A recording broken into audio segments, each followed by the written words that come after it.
जनाब फ़हीम अख्तर साहब हमारे दरीना दोस्त हैं। हमने इकट्ठे इस्तांबुल में टाइम गुज़ारा, वहाँ आपसे दोस्ती हुई और फिर उसके उसके बाद हम इंग्लैंड गए तो आपने बड़ी अच्छी शानदार रिसेप्शन दी मुझे और मेरी फैमिली को, और वो बड़ा फ़ेमस गार्डन है उसमें लेके गए, वो मेरे लिए हमेशा यादगार रहेगा। और आपकी फ़हीम अख्तर साहब, आपकी हैसियत जो है वो एक राइटर की है, एक अफ़साना निगार की है, लेकिन इसके साथ-साथ आप अपने कौमी और अदबी, इल्मी मौज़ूआत पर भी काफ़ी माशाअल्लाह खामा-फ़रसाई फ़रमाते हैं, लिखते रहते हैं, मुख्तलिफ़ जगहों पे मैं आपकी तहरीरें देखता हूँ। तो मेरी ये तमन्ना थी कि मैं फ़हीम साहब से शख्सियत को सामने रखते हुए गुफ्तगू करूँ, तो मैं आपका बड़ा थैंकफुल हूँ, आपने टाइम दिया। तो फ़हीम साहब, सबसे पहले तो ये मेरे लिए दिलचस्पी की बात है कि आपका तल्लुक कलकत्ता से है, और आपने मुझे तब जब आपने बताया था तो मैं वो शेर भी आपने मुझे लिख के दिया था, कलकत्ते का जो ज़िक्र किया तूने हमनशीं, एक तीर मेरे सीने में मारा कि हाय हाय! सबसे पहले तो अफ़ज़ल रेहान साहब, मैं आपका तहे दिल से शुक्रगुज़ार हूँ कि आपने इस नाचीज़ को अपने प्रोग्राम का हिस्सा बनाया। और ये बड़ी एजाज़ की बात है मेरे लिए, चूँकि हम तो छोटे-मोटे लिखने-पढ़ने वाले लोग हैं, और हमारी हौसला अफ़ज़ाई जो है, वो आप जैसे लोग जब करते हैं, ईमानदारी से करते हैं, तो बड़ी खुशी होती है। आपने ज़िक्र किया, सबसे पहले तो हमारी मुलाकात 100 साला जश्न हुई थी उर्दू डिपार्ट की इस्तांबुल में, वहीं आपसे मिला मैं, काफ़ी बातचीत हुई, फिर आपने हमसे राब्ता रखा, ये अल्लाह का शुक्र अदा करता हूँ मैं। फ़हीम साहब, ये हाँ, सुनना चाहूँगा, ये कलकत्ते से लंदन का सफ़र कैसे हो गया? वैसे आऊँगा तो असल मौज़ू पे अभी आ जाता हूँ, या ज़िम्नन ये थोड़ा मुझे तजस्सुस है कि ज़रा सुनूँ आपकी ज़ुबानी? कलकत्ते से लंदन रोज़गार के बहाने आना पड़ा, फिर यहाँ अ, काम करते-करते 30 साल का अरसा गुज़र गया। अब हम यहाँ ज़्यादा रह चुके हैं, कलकत्ते में हमारी उम्र 26 साल है, यहाँ 30 साल। इस तरह से हमारी उम्र जो है उसका आप अंदाज़ा लगा सकते हैं। यहाँ एक अस्पताल में मैं नौकरी करता हूँ, यहीं की हुकूमत ने हमें पैसे दे कर के डिग्री दिलाई थी सोशल वर्क में, और इस तरह से एक प्रोफ़ेशनल के तौर पर मैं काम कर रहा हूँ। मैंने हॉस्पिटल देखा है, बल्कि आपके साथ ही तो गया था वहाँ, बड़ा खूबसूरत माशाअल्लाह, बहुत ज़बरदस्त है। जी, जी। कलकत्ते के बारे में थोड़ी आगाही बख्शें, हमारे लाहौर में लोगों को तजस्सुस होता है, हम कहीं दूर का ज़िक्र करना हो, फलाँ बंदा कहाँ गया, वो कलकत्ते गया। ज़रा थोड़ा कलकत्ते के बारे में थोड़ी मैं चाहूँगा आपकी ज़ुबानी, आपका प्यारा शहर जो है कल। नहीं, कलकत्ता तो दूर नहीं है, बल्कि मेरे लिए तो कलकत्ता मेरे सीने में धड़कता है, और जी। उसकी कई वजूहात हैं। एक वजह तो सबसे अहम ये है कि कलकत्ता अ, हिंदुस्तान के एक ऐसा शहर है, बल्कि दुनिया का एक ऐसा शहर है जहाँ पर सकाफ़ती का एक सकाफ़त का मुनफ़रिद जो है ना पहचान है। तमाम मज़ाहब के लोग मिलेंगे, तमाम ज़ुबानें बोली जाती हैं। चूँकि हमारी पैदाइश से लेकर के मेरा 26-27 साल जो वहाँ गुज़रा, तो कलकत्ते को हमने बिल्कुल, जैसे लंदन लंदन में मैं रहता हूँ, तमाम लोग एक साथ रहते हैं, तमाम त्योहार मनाए जाते हैं, तमाम लोगों की जो है इंसानी हुकूक जो है मसले-मसाइल हैं, ऐसी बात नहीं। लेकिन कलकत्ते को अंग्रेज़ों ने एक अरसे तक उसको राजधानी बना के रखा, और वहाँ की इमारतें, वहाँ की सड़कें, वहाँ की ट्राम, वहाँ के सिस्टम, उसमें ब्रिटिश राज का कहीं न कहीं जो है ना झलक अब भी दिखता है। और सबसे जैसे वहाँ की न्यू मार्केट जो है, मुझे वहाँ नहीं पता था कि ये दुनिया की पहली सुपरमार्केट जो है वो कलकत्ते में अंग्रेज़ों ने बनाई। लेकिन जब मैं यहाँ आया, तो चैनल 4 ने एक प्रोग्राम दिखाया, तो उसमें वो दिखाया गया कि दुनिया की सबसे पहली सुपरमार्केट जो है वो अंग्रेज़ों ने न्यू मार्केट कलकत्ते में बनाई। सर स्कॉट हॉग ने बनाया था। तो ये चीज़ें जब इल्म इनका हुआ, तो हमें लगा कि भाई कलकत्ता जो हम कहते हैं ना कि घर की मुर्गी दाल बराबर, लेकिन वो घर की मुर्गी दाल बराबर नहीं थी। कलकत्ता तो एक ऐसा प्लेटफ़ॉर्म है दुनिया में कि जहाँ से आप लाहौर हो, लंदन हो, वो हर किसी की ख़्वाहिश होती है कलकत्ता एक बार जाएँ, देखें। अच्छा, हमारे यादों में एक तो ये है कि कलकत्ता की पहली पहचान बिलाशुबा अंग्रेज़ ही की वो राजधानी बनना था। और मुझे ज़ाती तौर पे उसमें इंटरेस्ट इसलिए हुई कि सर सैयद का, चूँकि मैं हमेशा से बड़ा रहा हूँ चाहने वाला, तो सर सैयद आईने अकबरी जब उन्होंने लिखा तो दिबाचे के लिए आपको मालूम होगी वो सारी दास्तान, उन्होंने मिर्ज़ा गालिब को कहा कि इसका दिबाचा लिखिए। तो उन्होंने आगे से जो लिख के भेजा, वो असल में कलकत्ते से जो उनको नॉलेज हुआ था, जो वो गए वहाँ रहे, जो देखा, तो उन्होंने सर सैयद को समझाया कि तुम किस उलझन में लगे हुए हो क़दामत पसंदी की चीज़ों में। तो देखो ये जो नई रोशनी आ रही है ना इधर से, कमाल लोग हैं। वो माचिस दिया सलाई तक से लेके उसने सारी चीज़ें गिनवाई कि देखें क्या चीज़ है ये। गालिब के लिए ये अमर हैरान कुन था कि किस तरह वो डब्बे से भाग रहे हैं, किस तरह से दरियाओं में कश्तियाँ जो आई थी जिस तरह, तो वो चप्पू मार-मार खपना, तो मॉडर्न वो सारा वो लाइटिंग का सिस्टम देख के तो वो हैरत में डूब गए। तो उन्होंने फिर ऐसा सर सैयद को राग़िब किया कि सर सैयद फिर ऐसे भी चले कि आज उनकी पहचान ही है कि अंग्रेज़ के साथ उन्होंने, वो चाहते थे कि अभी काश ये मौका, अभी अंग्रेज़ हमारी और थोड़ी ट्रेनिंग देते। तो वो इन मानों में देखते रहे। तो मेरी इस लिहाज से भी उनसे वाबस्तगी है। फिर इस लिहाज से भी है कि मदर टेरेसा ने वहाँ जो टाइम गुज़ारा और जो खिदमत वहाँ सरअंजाम दी, और वो भी बहुत बड़ी बात है। मदर टेरेसा तो ऐसी हस्ती हैं कि मैंने अपने बचपन में अपने सिरहाने पे उसकी फ़ोटो लगाई हुई थी और नीचे लिखा हुआ था माई मदर। तो वाबस्तगी उनके साथ इतनी रही। इसी नहीं, तरह मेरा मौलाना भी अबुल मतलब, कलाम आज़ाद का भी रेफ़रेंस आता है, और इस तरह इंडियन पुरानी फ़िल्मों का भी वहाँ ज़िक्र आता है। तो कलकत्ता से हमारी दिलचस्पियाँ, मोहब्बतें इन सारी चीज़ों के मिलने से बढ़ जाती हैं। नहीं, मदर टेरेसा की आप बात कर रहे थे, मैं मेरी उनसे, चूंकि मैं जब कलकत्ते में था 1985 में, तो मेरी उनसे मुख्तसर मुलाकात हुई थी। और वो नेशनल कैडेट कॉर्प्स की एक कैंप लगी थी, उसमें वो आई थी। हमें सर्टिफिकेट भी दिया था। वो अभी भी मैंने संभाल के रखा है, दीवारों पर लटकाया हुआ है। उनकी सबसे बड़ी जो खूबी ये थी कि वो, तो मदर टेरेसा के अंदर मैंने एक खूबी देखी थी, और कि उन्होंने, उनसे आप मिलिए, चूंकि मैं तो मिला था, तो वो इंतकाल कर गई। तो वो जो मदर टेरेसा का जो आपके जहन में तस्वुर होता है, वो बिल्कुल भी सादगी से एक मुस्कुराहट लिए खातून है, और ऐसे ऐसे लोगों को वो गले से लगाती हैं जिसके करीब जाने से हम और आप घबराते हैं या उनको नजरअंदाज करते हैं। तो यही इंसानियत जो है आजकल हमारे अंदर कमी आ गई है। हम आजकल उन लोगों को दरगुजर कर रहे हैं, चाहे वो तक़सीम हिंद हो, चाहे अंग्रेज का छोड़ना हो, चाहे मौलाना अबुल कलाम आज़ाद की बात हो, या सर सैयद अहमद खान की बात हो, या गालिब की शायरी हो। हम जो असलियत है, रियलिटी से जुड़ने की बजाय उससे दूर होते जा रहे हैं, जिससे इंसानियत जो है वो धरी रहेगी। फ़हीम साहब, आगे बढ़ने से पहले मैं कहना चाहूँगा कि आप और मैं वो लोग हैं, आपका मुल्क जो पार्टीशन पे आपका बंगाल टूटा, 2 टुकड़े हुआ, और हमारा पंजाब टूटा और 2 टुकड़े हुआ।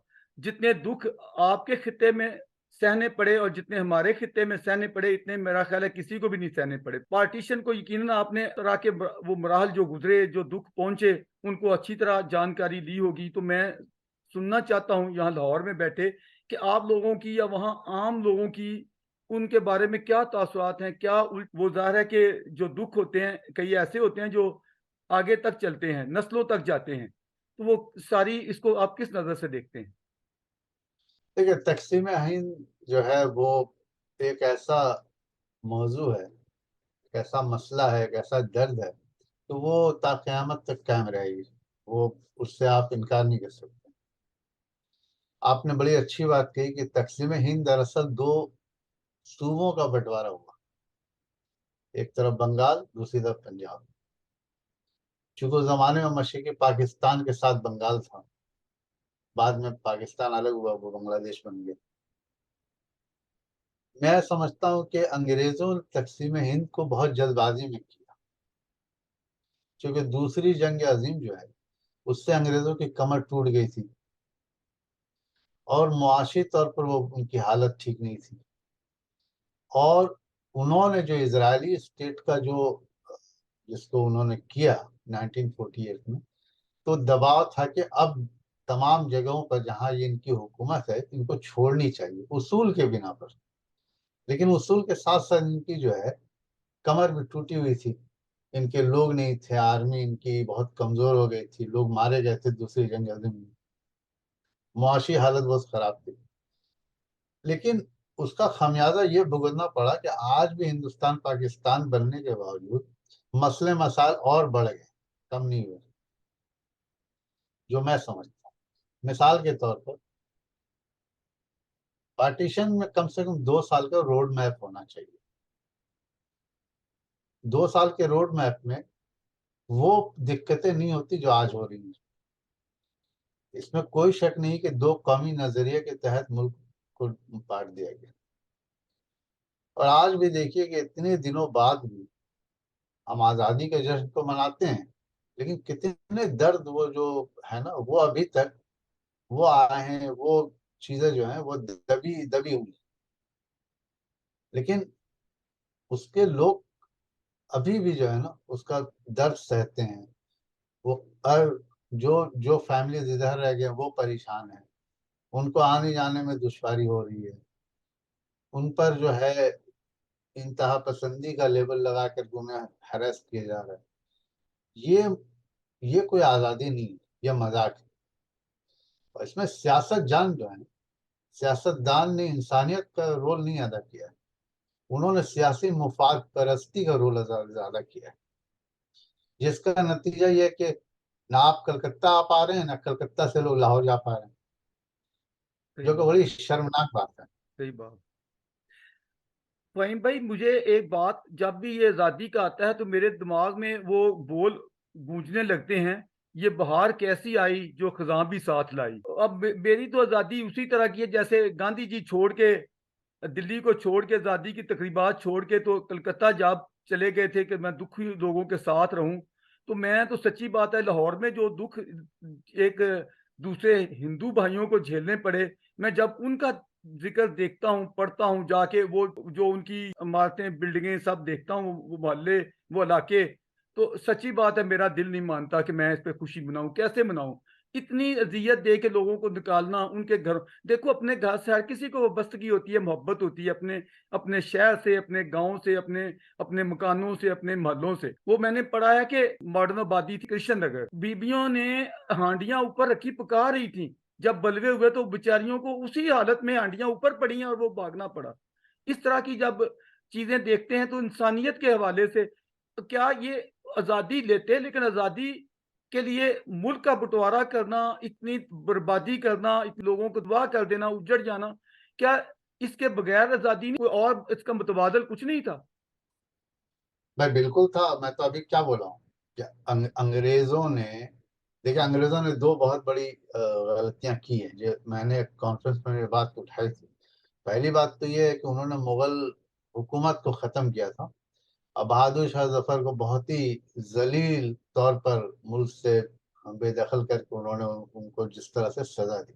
मैंने इस पर डिमांड भी किया था, एहतजाज भी की थी और ये भी डिमांड किया था कि अंग्रेजों को माफी मांगनी चाहिए जो इतना बड़ा तारीख का अलमिया है। इससे कोई आप भी इनकार नहीं कर सकता, क्योंकि उन्होंने एक इस्टेब्लिश बादशाह को, जबकि वो ना टेररिस्ट था ना उसने कुछ भी किया था, इन्होंने उसको कैद करके बर्मा ले गया। उस दूसरी गलती उन्होंने की कि उन्होंने खुदगर्जी का नतीजा ये दिखाया कि दूसरी जंग अजीम में जब उनकी कमर टूट गई तब उन्होंने हिंदुस्तान वगैरह सबको छोड़ दिया इस तरह। और ऐसे नहीं छोड़ा, मतलब ता कयामत एक अजाब बना के छोड़ दिया। आप देखिए कि आज अंग्रेज किसी भी जगह बात करते हैं तो 2 साल 4 साल का रोड में। अभी देखिए यूरोपियन यूनियन इन्होंने छोड़ा, इन्होंने ऐसे थोड़ी निकल गए। इन्होंने प्लान बना के 1 साल में इमिग्रेशन करेंगे, 2 साल में टैक्स करेंगे। यहाँ पर इनकी पॉलिसी काम आती है। इतना बड़ा मुल्क जहां पर उन्होंने 2 साल से ज्यादा हुकूमत की, वहां इन्होंने क्या मैसअप करके रखा हुआ है। आज उसका नतीजा है कि दोनों तरफ के हुक्मरान जो हैं अपनी सियासी रोटी को गर्म करने के लिए दोनों कौमों को परेशान करके रखा हुआ है। न उधर हिंदू खुश है, न इधर मुसलमान खुश है। जो लोग खुश हैं वो हैं जिनके हाथ में खंजर है, तलवार है, जिनके हाथ में झंडा है। ये किसी मसले का हल नहीं है। लेकिन एक बात मुझे बताएं फ़हीम साहब, जो आखिरी मुगल बहादुर शाह ज़फ़र, एक बात है, जब बगावत इतनी बड़ी फैली है तो उसको क्या बागियों के साथ मिलना चाहिए था? उसकी भी तो नाक बदअंदेशी थी। ऐन मुमकिन था कि एक अलामती तौर पे बादशाहत इंग्लैंड में है, यहाँ भी कायम रह जाती।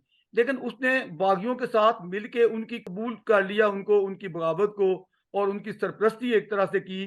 तो ये चीज़ जो है, ये इस जवाब बख्शती है उसको सलाह देने की। आप बागी किसने बनाया, या आपने टेररिस्ट किसको कहा? अगर आप फहीम अख्तर को कहते हैं कि आप बागी हैं, तो ये आपका अपना ओपिनियन है, इसमें कोई ये नहीं है, कोई एविडेंस नहीं है। मैं कह दूं कि अफजल रेहान साहब बागी हैं, तो इसका मतलब ये थोड़ी है कि आप बागी हो जाएंगे। नहीं, जिसमें भाई वायलेंस हुआ, मारे आप गए ये लोग, बताइए, बेगुनाह लोगों को, एक अंग्रेजों चीज को आप भी ये मारा गया। बताइए, आप जमहूरियत की पुश्तनाई करते हैं पूरी दुनिया में, वो भी जमहूरियत का एक पहलू था। तो उसने कहा कि हम आपकी बात को नहीं मानते, इसका मतलब वो गलत हो गया।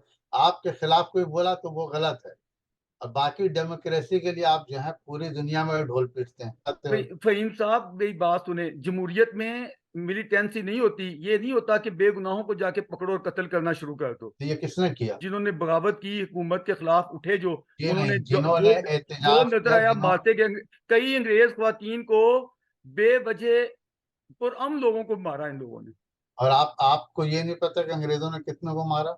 आप हिस्ट्री का दोनों पहलू देखें, तारीख का एक पन्ना ना पढ़ें, नहीं, जब कोई दोनों पहलू पढ़ें। जब कोई इस तरह बेगुनाहों को मारता है, मिलिटेंसी करता है, तो उसको जो भी हुकूमत होगी वो उसको कला कमा करेगी। तारीख भरी पड़ी है कि इन्होंने कितने बेगुनाहों को मारा है। क्या जनरल डायर ने नहीं मारा आपको जलियांवाला बाग में? वो बात की बात है। मैं पहले नहीं नहीं बात नहीं नहीं, इसको देखिए, कर लेते बाद हैं। बाद में जो कत्ल गैरत गिरी हुई है उसको वो आप बोलिए ठीक वो है, वो जायज गलत है। है। जनरल डायर ने बिल्कुल। किया तो उसको सलाह मिलनी चाहिए थी, मिली भी। लेकिन बहरहाल, आप पहुंच गए किसी के, आपके मुल्क में मैं पहुंच जाऊं हथियार लेकर के और कब्जा कर लूं, और वहां के बादशाहों और वहां के वजीर वजीर को बंद कर दूं, और फिर आप कहते हैं कि वो बागी थे। बागियों बागियों को सजा देने के लिए आप अपनी तरफ से दिखा रहे हैं। देखिए, ये इसलिए कर रहे थे देखिए, कि हमारी बहस इसी में रह देखिए, जाएगी। मैं चाहता हूँ आगे बढ़ना, क्योंकि देखें, कम से कम सर सैयद को अगर पढ़ लें, उसने तो इस पे असबाब बगावत हिंद अगर पढ़ी है, तो आपके सामने होना चाहिए सब कुछ। नहीं, देखिए, मैं अपनी बहस रख सकता हूँ। अगर आप उस बहस को नहीं मानते तो ये तो अच्छी बात है, ये जमहूरी निज़ाम है, मत मानिए। लेकिन मैं ये तो नहीं ना कि सफेद खान जो कहा, हाँ वो सही कहा है। नहीं, बिल्कुल नहीं। मैं ये नहीं कह रहा हूँ वो गलत क्या है। मेरा नजरिया ये है कि भाई, आप हुक्मरां हैं, और आप कहते हैं कि वो बगावत कर रहे थे तो उनको कुचलने के लिए हमने बादशाह तक को खत्म कर दिया और लोगों को मार दिया। अब वो जायज है? ये अजीब बात है भाई। अच्छा, बात यह है कि जब एक सदियों से ये एक खिता जो है, इतना जरखेज खिता, तहजीबी गहवारा मैं तो इसको कहता हूँ, जो हिंद का तहजीबी गहवारा है, जिसमें इतनी वैरायटी है, नस्लों की, मजहबों की, जबानों की, फूलों की तरह।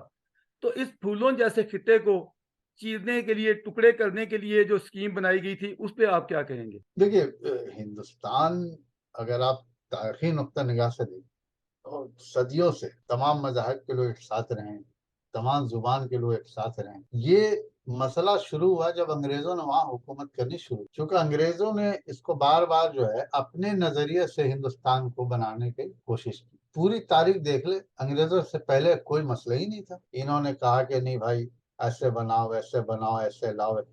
और यही तमाम चीजें, हम सर सैयद अहमद खान को बुरा नहीं कह रहे हैं, या मदर टेरेसा या अबुल कलाम को बुरा नहीं कह रहे हैं, लेकिन उनके नजरिए को हम मान लें, ये मैं कैसे कह लूंगा? वो कहते हैं कि अंग्रेज बहुत अच्छे थे। ठीक है, आपको लगता है कि फलाने साहब बहुत अच्छे थे, ये आपका नजरिया है, लेकिन मेरी भी तो बात है ना। आप ये बताइए कि अंग्रेजों ही के टाइम में इतने मसले मसाइल क्यों शुरू हो गए? अफसार साहब, हिंदुस्तान पाकिस्तान में जितने भी सिस्टम है, वो किसके बनाए हुए हैं? अंग्रेजों ने बहुत कुछ दिया इस खिते को, नहीं, सबसे बढ़ हम के। बात ये नहीं कर रहे हैं। देखिए, रेलगाड़ी चलाने से जुबान का मसला हल नहीं होगा, एडमिनिस्ट्रेटिव सिस्टम बनाने से जो वहाँ का करप्शन खत्म नहीं होगा। आज इंडिया पाकिस्तान सबसे ज्यादा करप्ट है। इससे पहले आपको मैं छोटी सी बात बता रहा हूँ, मुझे अपने घर की बात पता है कि लोग रिश्वत लेना देना नहीं जानते थे, आज रिश्वत को लीगलाइज कर दिया, तो अंग्रेजों का सिस्टम था ना। नहीं, इसका ब्लेम देखें, हम इस तरह तो किसी की हर चीज़ की उठा के रख देंगे। सवाल ये है, मेरी सुनें, मुगलों के 600 साला दौर को एक साइड पे रख लें, अंग्रेज़ों का 100 साला रख लें, इतना कुछ दिया। मुगल मुगल उसके मुकाबले में बिल्कुल बेकार नज़र आते मैंने हैं। मुगलों की हिमायत नहीं की है, मैं सिर्फ बिल्कुल। ये कहना चाहता हूँ कि अंग्रेज़ों की जो ब्लेसिंग है, जो उनके आने से जो इस खित्ते को तो ये तरक्की तो हुई आप मानते हैं ना, मैं और क्यों मानूं? डेमोक्रेसी की तरफ उन्होंने ही राग़िब किया, वरना यहाँ कहाँ डेमोक्रेसी का कोई आज चलता है। आज डेमोक्रेसी की क्या हालत है हिंदुस्तान पाकिस्तान में? नहीं ना, लोगों ने उसको देखें, अगर डेमोक्रेसी पे चलते, आजाद होने देते, मुल्क इकट्ठे डेमोक्रेसी की बुनियाद पे होता, ये बंटवारा ये इस तरह के चक्रों में ना डाला जाता, तो ये सारे मुसायब, ये सारे दुख जिनका आप हाँ, इजहार तो कर फिर रहे हैं। बात तो घूम फिर के उन्हीं पर जाती है ना। ये सब किसने किया?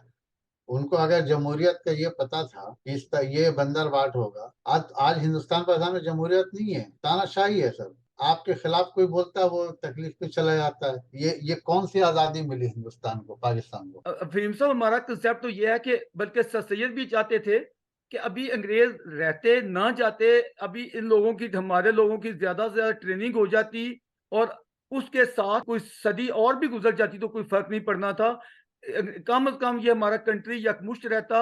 इसमें जो मसाइल पैदा बाद में हुए, जो तबाहियां फिरी हैं, जिनकी नफरतों में हम जलबुन रहे हैं, तो ये सारे मामलात ना होते। आस्ता आस्ता एक तदरीज के साथ वो सारा सारा सिस्टम डेवलप होता, लोग जमहूरियत के लिए ज़हनी फिक्री अमली तौर पे तैयार होते, उसके बाद अच्छे तरीके स्मूथ वे से वो सारी जो ट्रांजैक्शन होती। भाई, इससे सबसे बड़ा फायदा होता है कि अफजल खान साहब को जो है वायसराय बना दिया था लाहौर का, अगर अंग्रेज नहीं गए होते।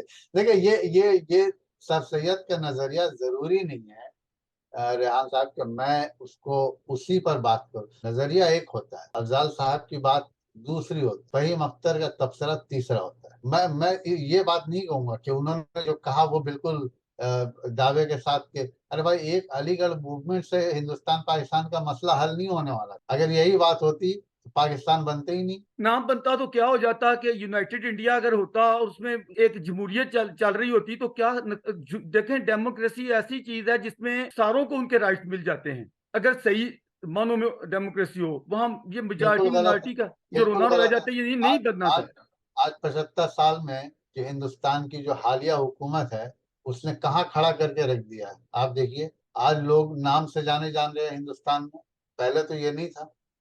आज अगर आपका नाम अफजल रेहान है, तो ना आपको कोई कोई जमहूरी राइट मिलेगी, ना आपको नौकरी मिलेगी, ना आपको, बल्कि आपको फिरका परस्ती का लेबल लगा करके आपको गोली मार दी जा रही है। ये आप कैसी बात कर रहे हैं? आप आपके सामने सारी चीजें हो रही हैं, आप देखिए वही हाल पाकिस्तान का हो रहा है। मेरे इल्म के मुताबिक तो एक वहाँ बल्कि काफी कोटा रखा गया है मुसलमानों के लिए और अकलीतों, निचले जो कमजोर तबके हैं उनके लिए। एक चीज होता है कि कॉन्स्टिट्यूशन लिखना, लॉ बनाना, इम्प्लीमेंटेशन कहाँ है वो भी तो देखिए ना। अब आप देखिए कि अभी ट्रेन में जिस तरह से एक पुलिस ऑफिसर ने गोली मारी, वो आपके इल्म में है कि नहीं है? देखिए, अभी इंडिविजुअल की मिसालें और चीज है, नहीं नहीं लेकिन नहीं, क्या मजमून बात कर रहे देखना हैं? एक होता है मिनट चीजों रुकिए को। अफजल साहब, ऐसे बात नहीं करें। कैसे इंडिविजुअल की मिसाल वो इंडियन रेलवे की वर्दी पहने हुआ है, वो जिस तरह से गोली मारता है उसकी वीडियो लोगों ने देखी है। ये कैसी बात कर दी आपने कि इंडिविजुअल की बात है? अरे यही तो मसला है कि जो हिंदुस्तान जिस बुनियाद पर बनी है, उसका तो इस्मत दरी हो रही है दिन ब दिन, उसकी धज्जियां उड़ाई जा रही हैं। और आप कैसे कह रहे हैं कि हिंदू, भाई यही यही चीजें जो हैं हिंदुस्तान को खतरनाक मोड़ पर ले आता है, पाकिस्तान को खतरनाक मोड़ पर ले आता है। आप अगर आपके अंदर सुनिए, एक आदमी पुलिस ऑफिसर जो है गोली मारता और बाकायदे धड़ल्ले से कहता है कि, अब फिर आप उसको डिक्लेयर कर देते कि उसकी जहनी तवाज़ुन खराब है। कोई जहनी तवाज़ुन खराब नहीं है। आपने मुल्क को इस कदर फिरका परस्ती में ढकेल दिया है कि हर आदमी आपको हमको नाम से जानना चाहता है, इंसानियत के नाते नहीं जानना चाहता। अच्छा, क्या आप ये नहीं समझते कि फिरका प्रस्ती की जो सियासत है, मजहब के नाम पे बंटवारा करवाना और टू नेशन थ्योरी पेश करना, इसका आगाज तो वहीं से हुआ था। नहीं, इसका आगाज जो है इसलिए हुआ था कि जब दोनों तरफ में कुछ लोग इस तरह के बातें करने लगे कि ये हिंदू है, ये मुस्लिम है, ये मुस्लिम है, ये सिख है, ये सिख है, पंजाबी हैं, बिहारी हैं, इसलिए पनपने दी गई कि आपका अपना फायदा था, मुफाद परस्ती थी, सियासी फायदा था। और वो तहरीक धीरे धीरे बढ़ते बढ़ते जो है, आज आज जिस दोराहे पर हम लोग आके खड़े हुए हैं, मुझे तो नहीं लगता कोई हल है इसका, बल्कि अच्छा अब तो हालात बदतर हो गए हैं। अच्छा फहीम साहब, ये 16 अगस्त 1946 को जिन्ना ने डायरेक्ट एक्शन की कॉल दी थी, आप इसको किस तरह देखते हैं? जिन्ना साहब जो है वो मजबूर, आपको याद होगा जब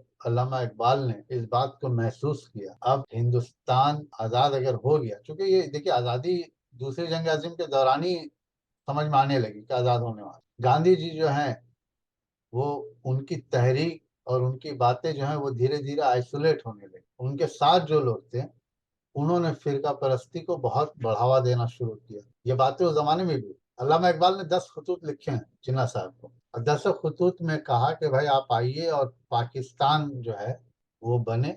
जाहिर सी बात है, उनको दानिश्वर थे, उनको इल्म होने लगा था। आजकल के दानिश्वर नहीं, आजकल के दानिश्वर जो है माजी की बात कर। इकबाल ने तो बाद में, बल्कि उनके काफी प्रूफ मिलते हैं, पार्टीशन के नजरिया जो उनको जोड़ा जाता है उससे अपनी बरात का इजहार किया था और कहा था मैं बिल्कुल, मैंने ये ना सोचा है ना मैंने कहा है। भाई इकबाल साहब के खतूत जो हैं जिन्ना को, वो पढ़िए ना आप, मैंने हम क्या सारे माने। पढ़े हैं, आशिक हुसैन बटालवी ने तो सारे खतूत तकरीबन अपने वो वो उस दिए हैं। खतूत में उन्होंने इशारा वो दिया है ना भाई। वो सिर्फ उसमें ये नहीं दिखता, उसमें तो ये दिखता है कि वो चाहते थे कि जो मुस्लिम लीग है ये एलीट क्लास की ना हो, ये आम आवाम के मसाइल को ले, उसमें वो इशू नहीं है। बल्कि वो, आपको मालूम है जो लीग थी ये बेसिकली नवाबों की पार्टी थी, आपके ढाका में ही इसकी बुनियाद रखी गई थी, और नवाब सलीमुल्लाह और ये अवाम की तो पार्टी थी नहीं। तो ये तो बाद में इसको जो भी भाई हुआ बाद ढाका, में किया। ढाका को पाकिस्तानी माना जाता था ना, अब बांग्लादेश हुआ ना। आप जिस वक्त की बात कर रहे हैं उस वक्त मुस्लिम लीग जो है वो हिंदुस्तान में, केरला में भी मकबूल थी, एक जमाने तक मकबूल रही, साउथ में मद्रास में भी मकबूल थी, कलकत्ते में भी मकबूल थी, नहीं बिहार लेकिन में भी फहीम उसका साहब ये नाम ले। अवामी जमात तो नहीं रही। नहीं, अवामी खिदमत कैसे रहेगी जब नजरिया आप हाईजैक कर लेंगे, कैसे रहेगी भाई। यही तो मैं आपको बता रहा हूँ कि जब गांधी जी ने इंडियन नेशनल कांग्रेस के मूवमेंट को आगे बढ़ाया तो लोगों ने उसके नजरिए को हाईजैक करना शुरू किया। उन्होंने हिंदू मुसलमान शुरू कर दिया। गांधी जी को भी इसका अफसोस था। अब जाहिर सी बात है कि गांधी जी इतने दुखी थे, वो कलकत्ता जो गए थे भूख हड़ताल करने, वो इसी एहतजाज के लिए गए थे कि हिंदू मुस्लिम झगड़ा बंद होना चाहिए। लेकिन एक गांधी जो है वो अकेला क्या करेगा। वहां नहीं तो हजारों नाथूराम गोडसे जैसे लोग पैदा होने लगे थे। नहीं, वो गौरसे जैसे लोग बाद में हुए, असल रद्द अमल में हुए, नहीं नहीं, असल कोई बाद में एक्शन नहीं को हुए। देखना है पहले। मैंने बाद अभी नहीं नहीं, एक मिनट अफजल साहब, इसको करेक्शन कीजिए। कोई बाद में नहीं हुए। नाथूराम गोडसे जैसे लोग बढ़ने लगे थे 1948 में, जब उन्होंने गांधी को मारा तब वो सेलिब्रिटी बन गए, नहीं, और आज जिन लोग, सेलिब्रिटी बनकर के हिंदुस्तान में। देखिए फहीम साहब, हमें इंसाफ करना चाहिए। जो जब डायरेक्ट एक्शन की कॉल दी जाती है और उसमें उनको हिंदुओं की प्रॉपर्टी पे हमले होते हैं, उनके घरों पे होते हैं, लूटा जाता है, आग लगाई जाती है, मेन तो सबसे बड़ी चिंगा वो एक लावा तो वहां भड़का है। ये लुटेरे का कोई मजहब नहीं होता है, ना उसका कोई कौम से ताल्लुक होता है। लुटेरा लुटेरा होता है। क्रिमिनल लॉ इसीलिए बना है। क्रिमिनल लॉ में हिंदू मुसलमान पंजाबी सिख नहीं है, अंग्रेज। आप घर जलाइएगा आप क्रिमिनल हैं, अब वो चाहे हिंदू हो या मुसलमान हो। आप किसी को लूटिएगा, इस्मत दरी कीजिएगा, आप क्रिमिनल है।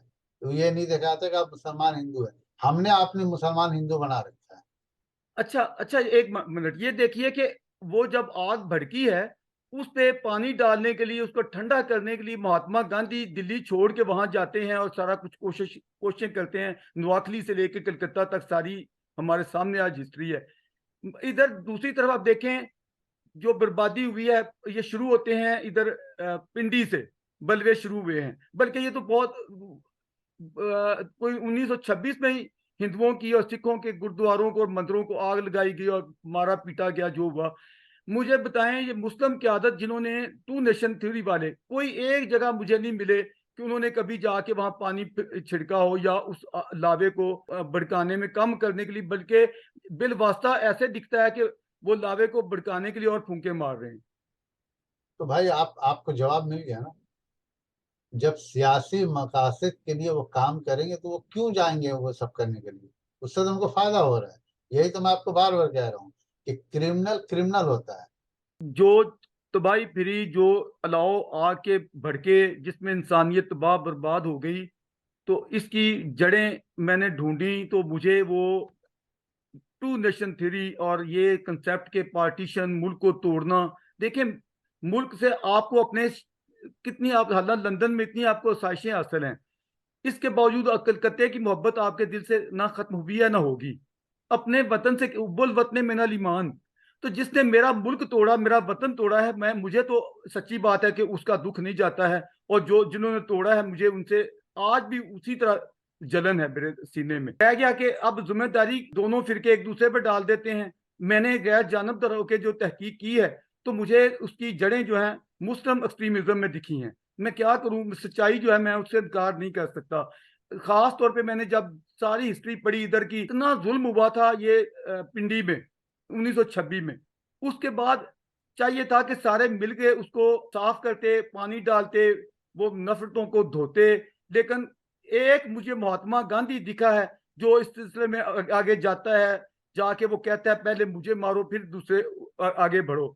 इधर मुझे बशमूल जना साहब के कोई शख्स मुझे नहीं मिला, यकीन जानिएगा, बिल्कुल इंसाफ से कह रहा हूं, जिसने जाके इस आग को रोकने की कोशिश की हो। बल्कि जहां तक हो सके सारों ने अपनी अपनी इस्तात के मुताबिक उसमें तेल डाला है और उसको भड़काओ को और फूंके मारी हैं। ये मैं इस पे आपके ख्याल सुनना चाहता हूँ। नहीं, रेहान साहब, आपकी बात सही है। मैं बार बार कह रहा हूँ कि आपका नजरिया, आपका मुताला, आपकी बात, उससे मैं इत्तेफाक करूँ, लोग इत्तेफाक करें। देखिए, मैंने बार बार कहा कि गांधी जी का नजरिया गांधी जी का था। जो लोग गांधी नवाज हैं वो गांधी को मानते हैं। जो लोग नाथूराम गोडसे के हामी है वो उनको मानते हैं। आपने पिंडी की मिसाल दी। देखिए, दंगा फसाद जब होता है तो वो क्रिमिनल करते हैं। हिंदू मुसलमान नहीं करता, अंग्रेज नहीं करता, क्रिमिनल करता है। नहीं, वो ठीक है, अरे आप मेरे क्रिमिनल कह लें, लेकिन बात सुने, अभी जितनी जितनी पूरी दुनिया में इस्लामिक फंडामेंटलिज्म उभरा और इस्लामिक टेररिज्म हुआ, आप अफगानिस्तान हमारी मुसाइगी में, हमने तो यहाँ खुद कुछ हमले होते देखे हैं। और जो भी पकड़े जाते थे, जब उनकी कड़ियां मिलती थी, कोई ना कोई माशाल्लाह जहादी तंजीम पीछे होती थी। अलकायदा को क्रिमिनल कहेंगे, दाइश को क्रिमिनल कहेंगे, तालिबान को क्रिमिनल कहेंगे। अलकायदा को किसने पैदा किया है? मैं आपसे एक सवाल करता हूँ लेकिन आपकी इल्म के लिए। जब रशिया से अमेरिका लड़ाई कर रहा था तो उसने ये ग्रुप क्रिएट किए। उन्होंने ग्रुप इसलिए नहीं बनाया, अलकायदा खैर उन्होंने नाम नहीं रखा था, ना उन्होंने बनवाया था।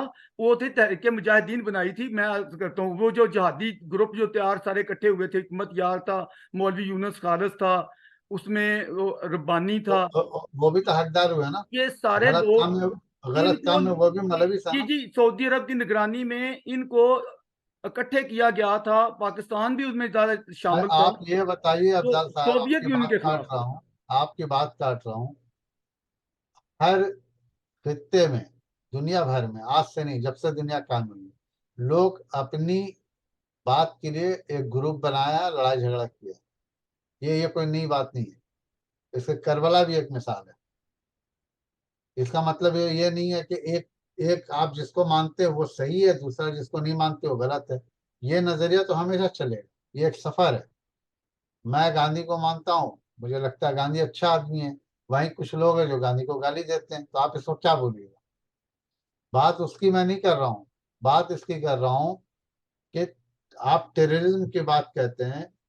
आपको हैरानी होगी कि तमिल टाइगर एलम जो है उसने सबसे ज्यादा खुदकश हमले किए हैं। मैं पहले अपने खित्ते को तो भुगत लूं, जहां मेरे ऊपर बरह नहीं, रास्त हमारे शहर में हुए हैं, इतने में मेरे सब आ जाते हैं सामने ना। मैंने देखे जब हैं। फिर आप एक ग्रुप को मत बदनाम कीजिए। आपको उंगली दाढ़ी वाले या पंडित जो है उन पर उठाना बहुत आसान लगता है क्योंकि उन्होंने अपना हुलिया बनाया। लेकिन अफजाल रेहान और फहीम अख्तर को उठाने पे आप झिझकते हैं क्योंकि इन्होंने हुलिया, दाढ़ी उड़ी नहीं रखा, शेव रखा हुआ, तो ये लोग अच्छे हैं।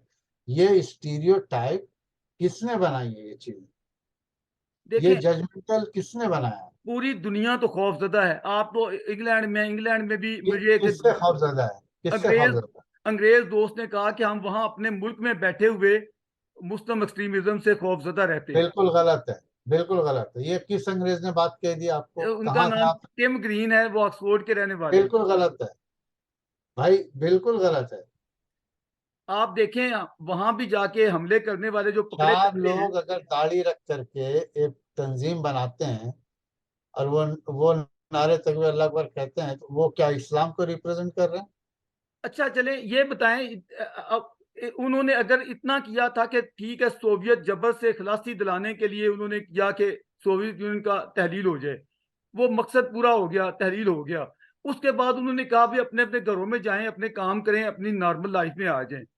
तो नॉर्मल लाइफ में आ जाना चाहिए था, नहीं आए। उनके बाद उन्होंने और टारगेट ढूंढने शुरू कर दिए। उन्होंने समझा कि एक ताकत को गिराया तो अब अमेरिका को भी गिरा दें, कि हम इनको ही क्यों ना रगड़ा लगा दें। तो ये एक हमारी बहस हट जाएगी। मैं चाहता हूं हम अपने वतन के बारे में बात करें, जहां जो एक्सट्रीमिज्म हुआ, जहां जो खूनी तबाहियां हुई, और 47 जिनके आज भी जख्म जिनको पहुंचे हैं वो आज भी रो रहे हैं, जिनकी नस्लें रो रही हैं। तो इसका रिस्पॉन्सिबल हमें ढूंढना देखना होगा, और जिन्होंने ये किया है उनको अब उनके वासों को, उनके नाम लेवाओं को तौबा तायब होना होगा कि हमारे बड़ों ने जुल्म किया, गलत किया। नहीं भाई, आप किसी को, यही यही बात तो मैं आपको बार बार कह रहा हूँ कि आप ये कह सकते हैं कि फहीम अख्तर ने काम गलत किया है, लेकिन फहीम अख्तर भी कहे कि नहीं, आप जो कह रहे हैं गलत है, मैंने अपने नजरिए अपनी कौम के लिए काम दुरुस्त किया है। कि लूटना, मारना, इसमत करना ये क्रिमिनल लॉ है। उस वक्त एडमिनिस्ट्रेशन अंग्रेजों के हाथ में थी। ठीक है, उनको हमने नहीं निकाल नहीं नहीं, दिया ना, चले गए वो। अब आप से दामन मत बचाइए, ठीक है। नहीं, वो वो चले गए, जब ये निकाल दिए जब गए वो तो। जवाब नहीं देते हैं, मैंने यही इंटरनेशनल सेमिनार में बात उठाई कि why not they apologize and take the responsibility. उन्होंने हमको और आपको छोड़ दिया कि हम बहस करते रहें। हम अंग्रेजों के नहीं, खिलाफ नहीं है। बल्बों पे एडमिनिस्ट्रेशन उन्होंने उनकी तो नहीं थी। कहा था बल्बे करो और लोगों को घरों में घुस के पुरअमन लोगों को मारो, ये उनको अंग्रेज थे पता तो। नहीं था कि इतना बड़ा सान्या हो रहा है, मुल्क का बंटवारा हो रहा है, और वो अपने बोरिया बिस्तर पर लपेटने में लगे हुए थे। ये क्या बात हुई भाई? कम से कम हमें जो यहाँ के बासी हैं, हम लोगों को तो शर्म करनी चाहिए थी कि हम अपने भाइयों के ऊपर क्यों भाई अटैक कर रहे हैं। क्रिमिनल क्रिमिनल कहाँ नहीं होते हैं?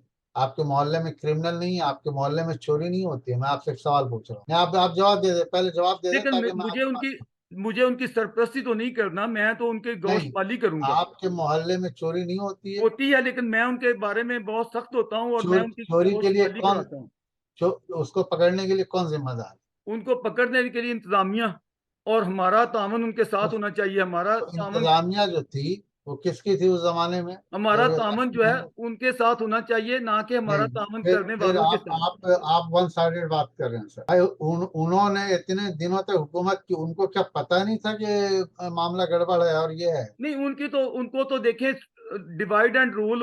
उनके वो तो चाहते थे कि ये इसलिए आपने ओपिनियन हो, कहा उनको ग्रीन होकर डिवाइडेड के रूल उनकी पसंद मौज था। बनी रहे। वो तो हाँ, ठीक है, लेकिन हम जो लड़ने वाले हैं हमें भी तो गौर करना चाहिए था आजाद कि हम क्यों साहब, करें। ये बातें इतनी सेंसिटिव होती हैं कि आप जितनी आसानी से कह रहे हैं, हर आदमी नहीं सोचता है। कुछ लोग बिना तलवार निकाले बात नहीं कर सकते हैं।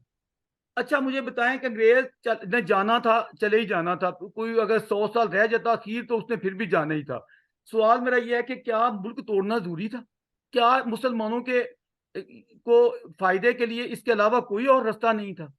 आप क्या चाहते हैं कि तकसीम हिंद नहीं होती और आज पूरे खित्ते में एक खास पार्टी जो अभी हिंदुस्तान की वो हुकूमत करती और कत्ल गारत नहीं होता और ज्यादा मैं होता? कहता हूं कि सारी नफरतें नहीं फूटनी थी जितनी फूटी।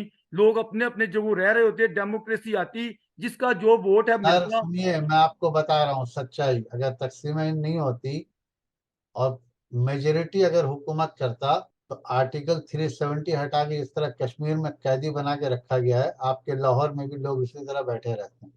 इससे आप इनकार नहीं कर सकते नहीं हैं। जी, ये डेमोक्रेसी के फैज को ना समझने की वजह है। मैं अर्ज नहीं तो करूं कि आप देखें, मिसालें देखें, उनकी उनकी रूलिंग देखें ना भाई।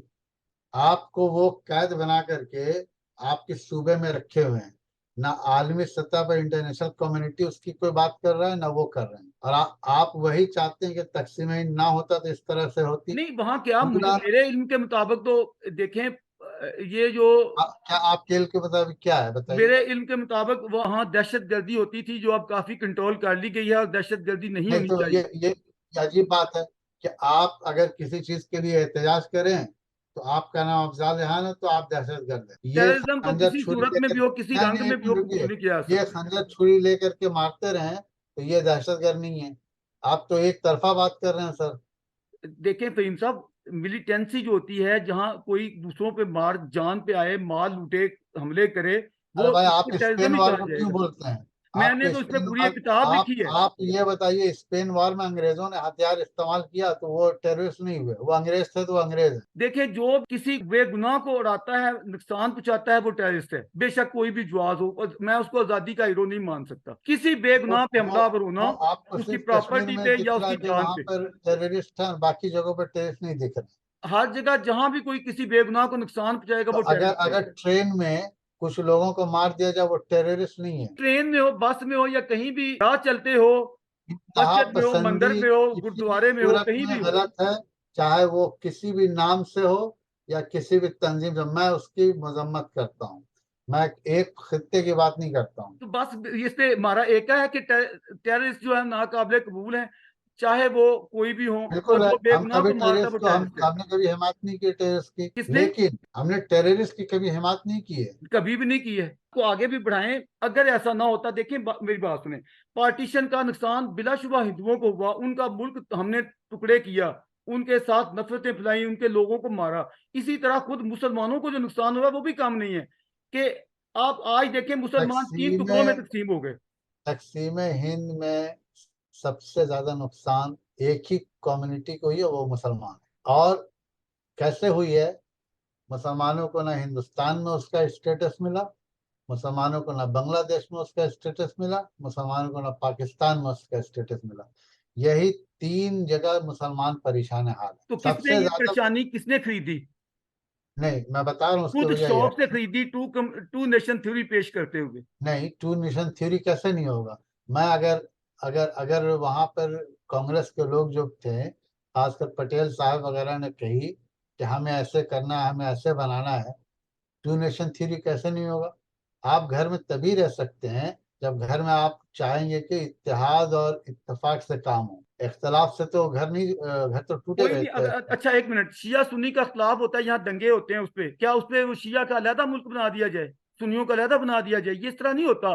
कुछ बर्दाश्त होती है, नहीं, रवादारी होती है, लेके मिलके चलना होता है। शिया सुन्नी के बाद मुल्क पर नहीं हो रही है। यहाँ बात हो रही है हिंदू मुसलमान मुल्क पर बात हो रही है। तकसीम हिंद हिंदू मुसलमान टू नेशन थ्योरी पर हुई थी। वहां भी बर्दाश्त करते, रवादारी का मुजाहरा करते, तो कोई इशू नहीं था। देखे मेरी बात सुने, इतनी बड़ी मुसलमान यहाँ रहते थे, इधर भी इंडिया में भी, आज भी देखे कितनी आबादी है इंडिया में मुसलमानों की। अब पाकिस्तान में को 25-25 करोड़ को पहुंचे हुए हैं तकरीबन, इससे इतने ये थोड़े कम इंडिया में है। भाई, आपने सवाल इतनी, किया, मैंने अगर जवाब नहीं, दिया। नहीं एक भाई साहब, ये इंसाफ करें, मेरी बात पूरी करने थे मुझे। अगर ये लोग, इनके नुमाइंदे लोकसभा में बैठे होते, तो क्या ये मिनॉरिटी थे? ये तो बहुत बड़ी ताकत थे। जो हिंदू होते हैं, लाजमी तो नहीं कि उनकी एक ही पार्टी हो, मुसलमानों की एक, ये तो मिलजुल के होता है। जिसको जहां रास आती है, उनके साथ सर, दोस्तियां आपकी भी होती इतला हैं, के अलग लिए, भी बनते हैं। हैदराबाद को इंडिपेंडेंट नहीं मिला था। हैदराबाद इंडिपेंडेंट स्टेट था, ये अंग्रेजों ने कहा। 1948 में उसको जबरदस्ती हिंदुस्तान अपने कब्जे में लिया। ये मैं नहीं कह रहा हूँ, एक हिंदू का लिखा हुआ डायरी है जो यहाँ ब्रिटिश लाइब्रेरी में रखी हुई है, उसने कहा है।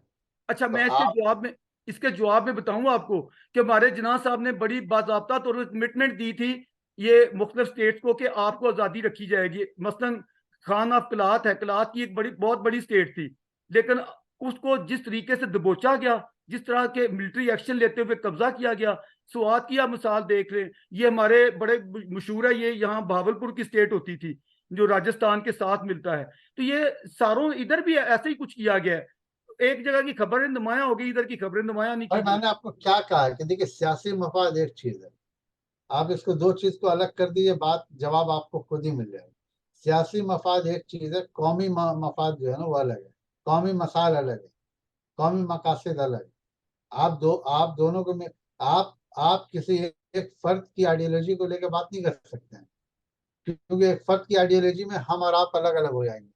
कोई जरूरी नहीं कि आप गांधी को माने, कोई जरूरी नहीं जिन्ना को मानूं। कि इतना भड़काया ना जाता, अगर नफरत हो, वो कम्युनल इशू को रद्द अमल भी नहीं आना था। अगर हम हमारे लोगों ने आप क्या कह रहे हैं कि जो हिंदुस्तान पाकिस्तान बना उसमें मुसलमानों की गलती ज्यादा थी? जी, मैं समझता हूँ कि इन हमारे लोगों ने जो आग लगाई है उसके रद्दे अमल में जो उनकी नहीं, तरफ से आप अगर तो हुआ तो वो बिल्कुल आपका सोचना रिएक्शनरी भी हुआ। गलत है। और तो इंसान देखिए, आप मैंने आपकी इतनी बुरी बातें सुनी है, मैंने आपको कोई लफ्ज नहीं बोला इस तरह का, लेकिन ये कि मजमूई तौर पे मैंने तो गैर जानबदार होकर आप एक कौम की हिमायत मत करें इंसाफ ना। इंसाफ किया, इंसाफ से पढ़ा है, परखा है, और जो हाँ, जाती लेकिन है मैंने वो आप एक बयान कौम की। की बात कर रहे हैं, एक कौम की बात मत करें।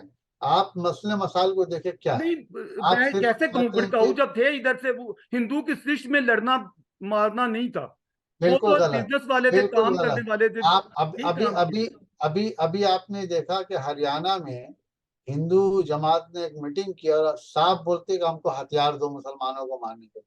आप क्यों कौन सी हिस्ट्री की बात कर रहे हैं? मैंने सारी हिस्ट्री देखी, इस खित्ते की भी देखी, बंगाल की भी देखी। कैसे अब देखिए देखिए, भाई कि आपको अब लगता है कि बंगाल इधर की ही एक हथियार मिनट के उधर लिए, नहीं? मशरकी पाकिस्तान होता था, उसके साथ हमने क्या सलूक किया। उनकी इतनी हैवी मेजॉरिटी थी शेख मुजीबुर रहमान की। बंगाल को तो आप अच्छी तरह समझते हैं, कलकत्ता के करीब ही है। अब आप देखें, जो 300 का अवान था, उसमें से 169 सीटें थी उनकी। अब जो 81 वाला है वो कहता है मुझे, मैंने वजीर आजम बनना है पाकिस्तान में, प्राइम मिनिस्टर मैं बनूंगा। इतनी बड़ी अन्याय, इतनी मैं भी बेइंसाफी। कहता हूँ कि वो गलत है, ज्यादती हुई है। मैं भी और कहता उसके हूँ आपके और साथ, फिर उसका क्योंकि उसको जो बजाय गलत हुई है गलत हुई है। शर्मिंदगी फील लेकिन करने की इसका उधर सुनिए, इसका फौजी एक्शन मतलब किया गया, एक आर्मी मिनट एक्शन किया अफजल गया। साहब, एक और मिनट, कितने इसका लोग मरे मतलब उस नहीं, एक्शन में। इसका मतलब ये नहीं है कि ये बात गलत हुई तो आपने मुक्ति बानी बना के लोगों का कत्लेआम कर दिया। ये क्या अजीब बात है नहीं, भाई। जब जब एक मुसल्ला इतनी बड़ी फौज आपके ऊपर चढ़ाई करेगी तो आप क्या करेंगे? नहीं नहीं नहीं नहीं, ऐसा ऐसे जस्टिफिकेशन मत कीजिए। आप यहाँ बैठ करके एक ग्रुप को बदनाम कर रहे हैं, एक कौम। हम बात कर रहे हैं दानिशवराना नहीं, तौर बंगालियों के साथ बहुत जुल्म हुआ है। मैं ये बिल्कुल पहले पर। पार्टीशन पे अरे सुनवाई भाई, हुई। आप तो स्टेटमेंट दे रहे हैं सर, हमें तो और फिर हैरानी होगी। और फिर 71 में जो कसर रह गई थी पार्टीशन की, वो उनको भून डाला गया।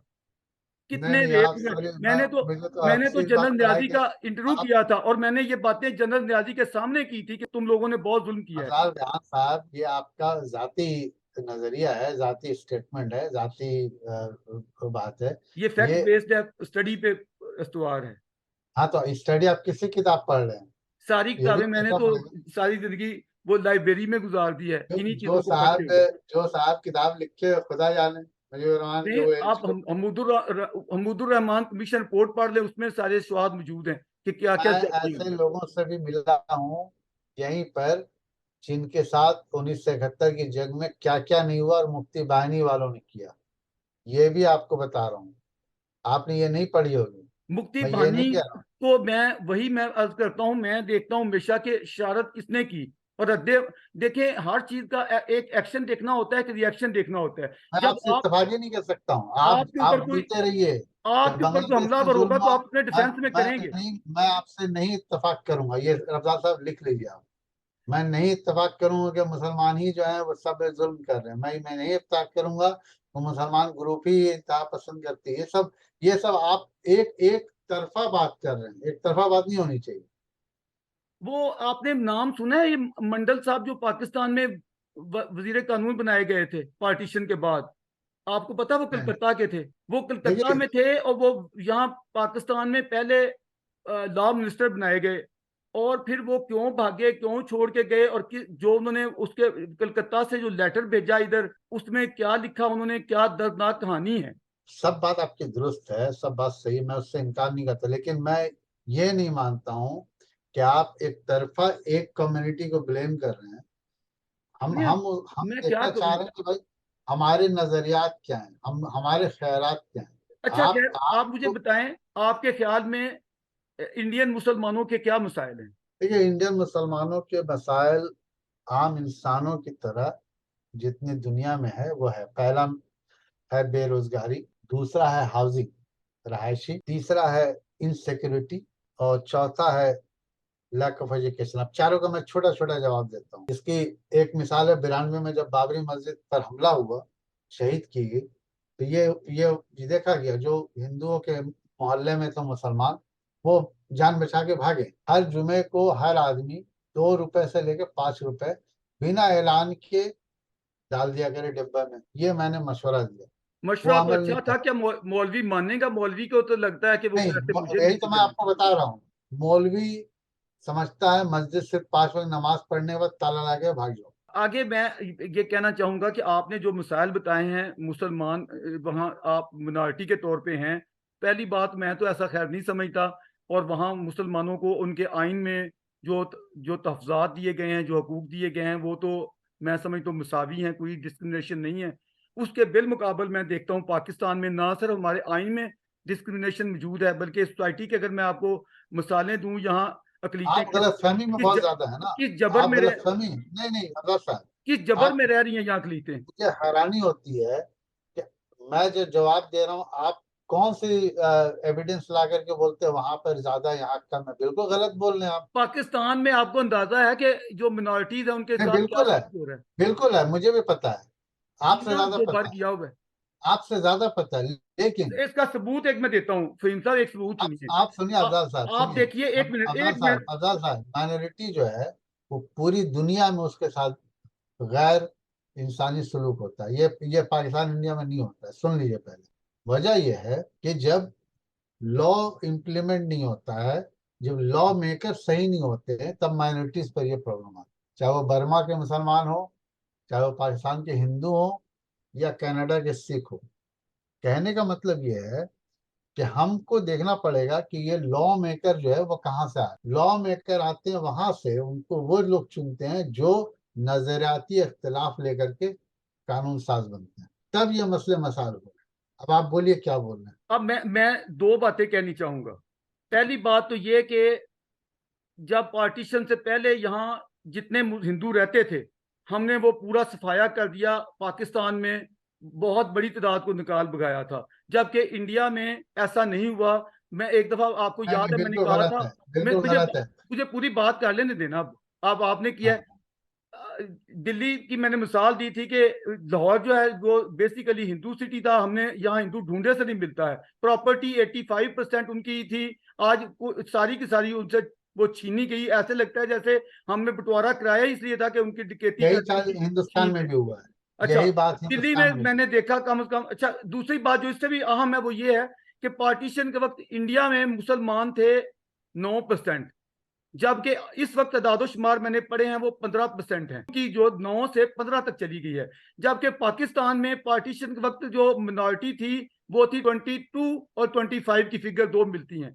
लेकिन आज इस वक्त 3% भी नहीं रह गए।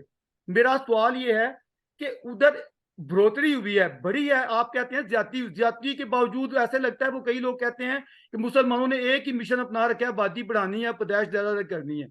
इधर इधर जो हालत है वो 25 से या 22% से हम 3% पे भी नहीं रहने दिया हमने, और जो बाकी हैं वो भी खौफजदा हैं। अब हमारे हालत ये है कि नौजवान अब मैं भाग रहे हैं आपको यहाँ जवाब से। देता हूँ। मैं जी। सवाल समझ गया। देखिए, आजादी के वक्त हिंदुओं की आबादी कितनी थी आपको पता है? आज हिंदू 80 करोड़ हो गए, मिसाल दे रहा हूँ। तो वो क्या आबादी नहीं बढ़ी है क्या? आप कहते हैं पाकिस्तान में माइनॉरिटी की आबादी नहीं बढ़ी है। देखिए, पाकिस्तान से जो लोग हिंदू हिंदुस्तान आए हैं, वो अपनी चॉइस से गए हैं। उनको ज्यादतियां हुई हैं, हिंदुस्तान में भी हुई है, पाकिस्तान में भी। देखिए, दोनों तरफ देखिए आप। ये ज्यादती ना करें फहीम भाई, अपनी ख्वाहिश से नहीं, नहीं दोनों गए। तरफ देखें। लोग ना, दोनों तरफ लोग जुल्म देखें, से गए। आप एक तरफा देख रहे हैं। यूपी से लोग आए हैं इधर, मैं मानता हूँ, अपनी नहीं खुशी से आए हैं, जनाब, आला ओहदे मैं लेने के मैं लिए आए हैं। मैं जानता हूँ।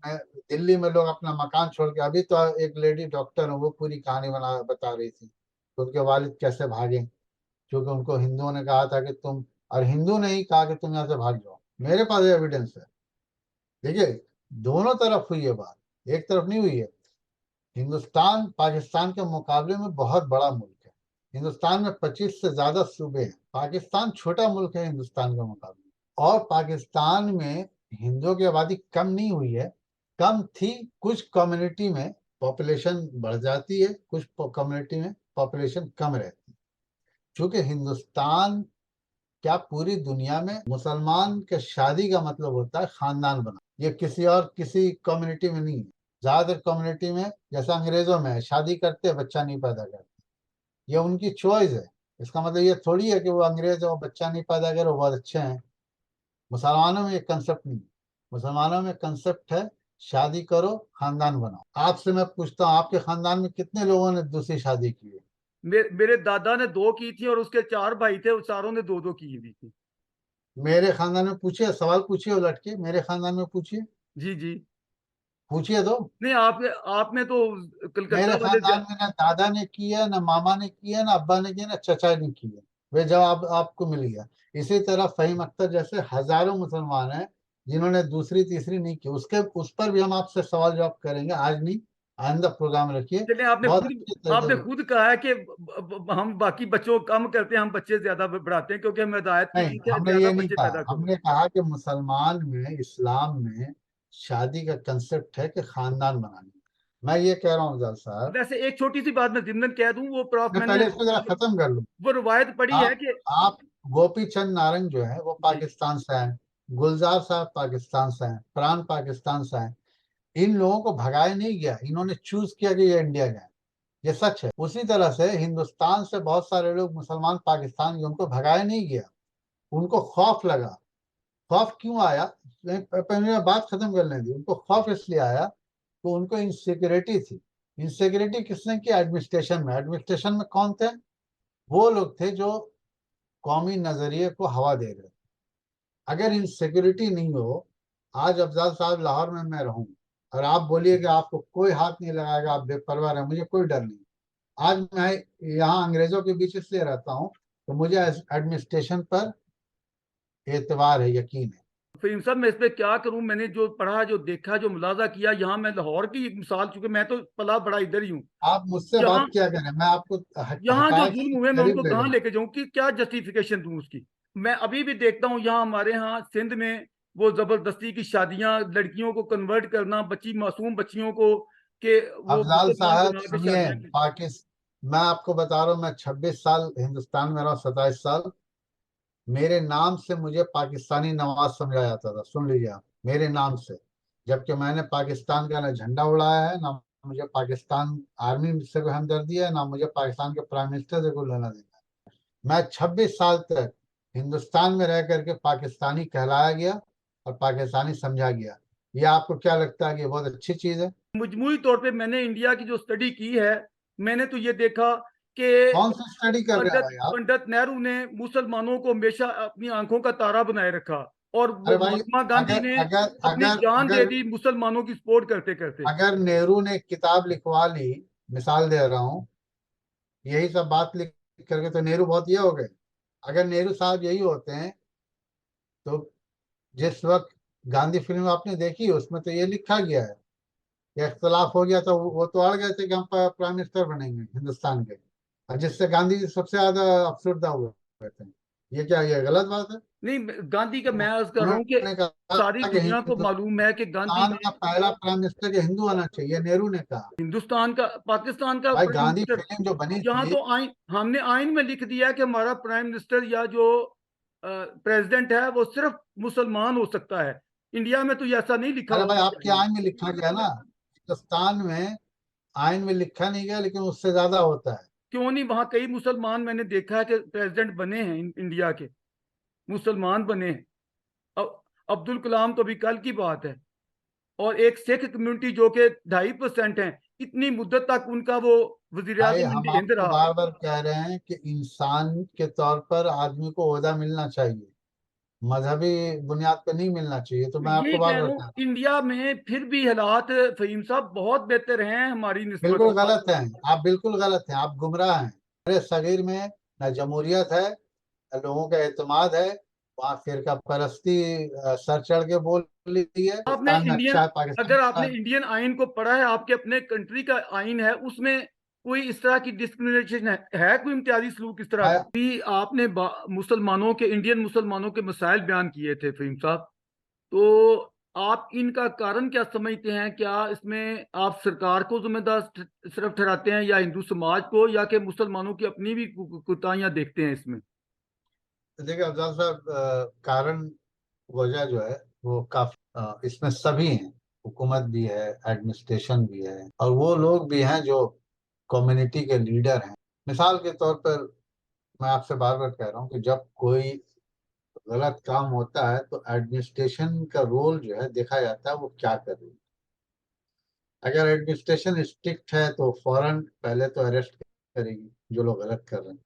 और अगर एडमिनिस्ट्रेशन वीक है, एडमिनिस्ट्रेशन नहीं चाहती तो वो छोड़ देती है। आपने बात की हिंदुस्तान में बेतरह ऐसे केसेस हैं, बेतरह। 1992 में जब बाबरी मस्जिद को शहीद की गई तो पूरी दुनिया, बीबीसी ने भी देखी कौन लोग उसको लीड कर रहे थे। हम चले आगे उसमें बढ़ना चाहते हैं। जिमनी सवाल बीच में आ जाता है कि मैंने खुद उन दिनों आर्टिकल लिखे थे कि उसकी खुदाई कराई जाए, अगर नीचे से मूर्तियां निकलती हैं तो वो हिंदू मंदिर है, अगर मूर्तियां नहीं निकलती तो हिंदुओं को अजीब मारने बात की है, मैं वजह। आपके घर में चोरी छुपे जो है एक छुरी को रख दूं छुपा करके, खुदवाऊं और छुरी निकल गया, अब लो भाई अफजल साहब जो है वो तो क्रिमिनल है। नहीं, वो ये क्या बात बेतहाशा हुई है? नीचे से निकली थी, पुरानी कदीमी निकली थी।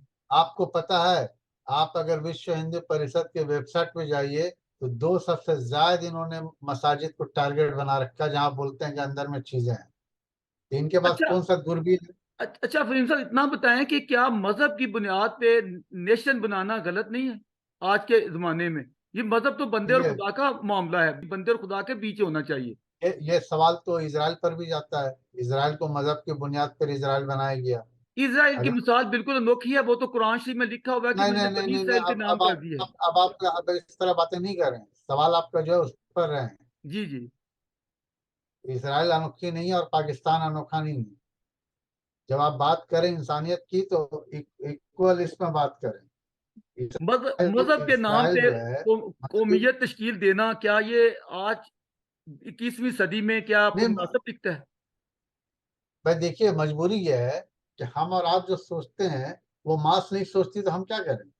मास कहती है भाई हम आप हमारा एजुकेट मजहब करें, आप हमें पढ़े लिखे करे। दानश्वर हैं, माशाल्लाह इतने बड़े दानश्वर नहीं हैं, कर तो आप सकते हैं अपने ना, अवाम को एजुकेट करें। नहीं कर सकते, इसलिए नहीं कर सकते हैं कि हमारी तालीम को तोड़ मोड़ के लोग जो पेश करते हैं। अच्छा फहीम साहब देखें, हमें मेरा ख्याल है तअस्सुब से निकल जाना चाहिए। फॉर एग्जाम्पल, जिन्होंने अब देखें, ये हमारी तरफ महमूद गजनवी था, उसने हिंदुस्तान पे 17 हमले किए, लूट मार के ले जाता था। अब्दाली था, यही काम करता था। जो लोग अग्रेसिव थे, जिन्होंने हमले किए, हमें उनको कहना चाहिए वो डकैत थे या दहशतगर्द थे।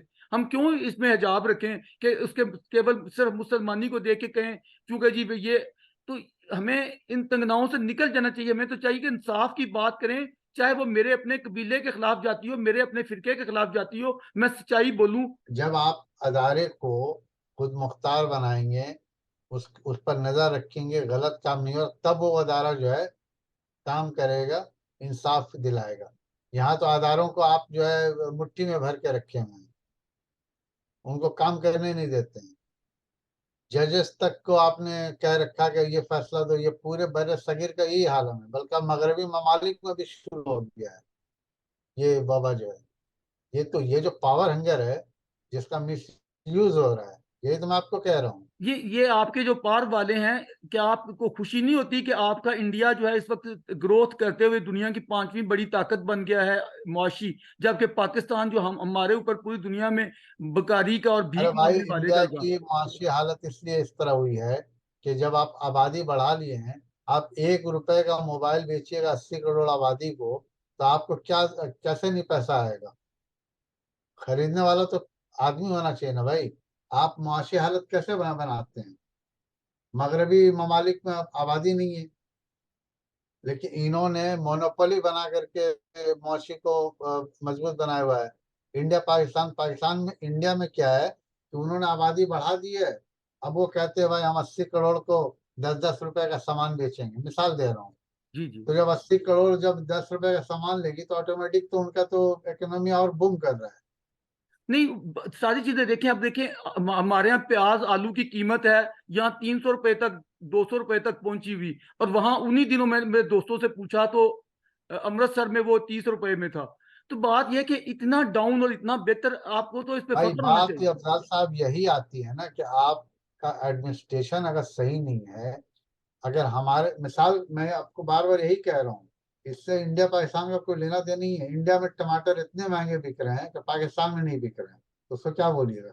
नहीं, मैं तो मजमूरी चले दो चीजें चीजें मैं नहीं कर रहा, मैं मजमूरी बात कर रहा हूँ कि कोई भी चीज है, महंगाई जो हमारे यहाँ है उसके बिलमुकाबल आपके यहाँ वो सूरत एडमिनिस्ट्रेशन नहीं है। कमजोर है ना सर। एडमिनिस्ट देखिए, एक प्रोडक्ट जब आती है तो वहाँ की जो आप भी तो ऑफिसर, आपको पता होगा। ये तो नजर रखना है ना, आपके पास शिकायत आती है कि फलाने दुकान में दाल जो है 50 रुपए ज्यादा बिक रहा है।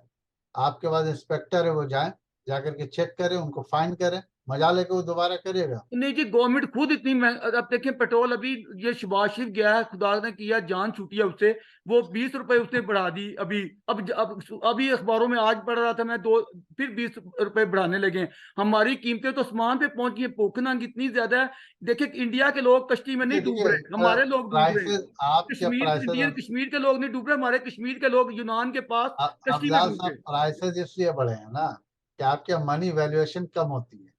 जब मनी वैल्यू कम होती है तो ऑटोमेटिकली प्राइस बढ़ाना पड़ता है। भाई आप जो, मान लीजिए कि आप 10 रुपए में 1 लीटर तेल बेच रहे हैं, मिसाल दे रहा हूँ। अब वो इंटरनेशनल मार्केट में आपका मनी वैल्यू 5 रुपए हो गए, तो वो 15 बेचेगा।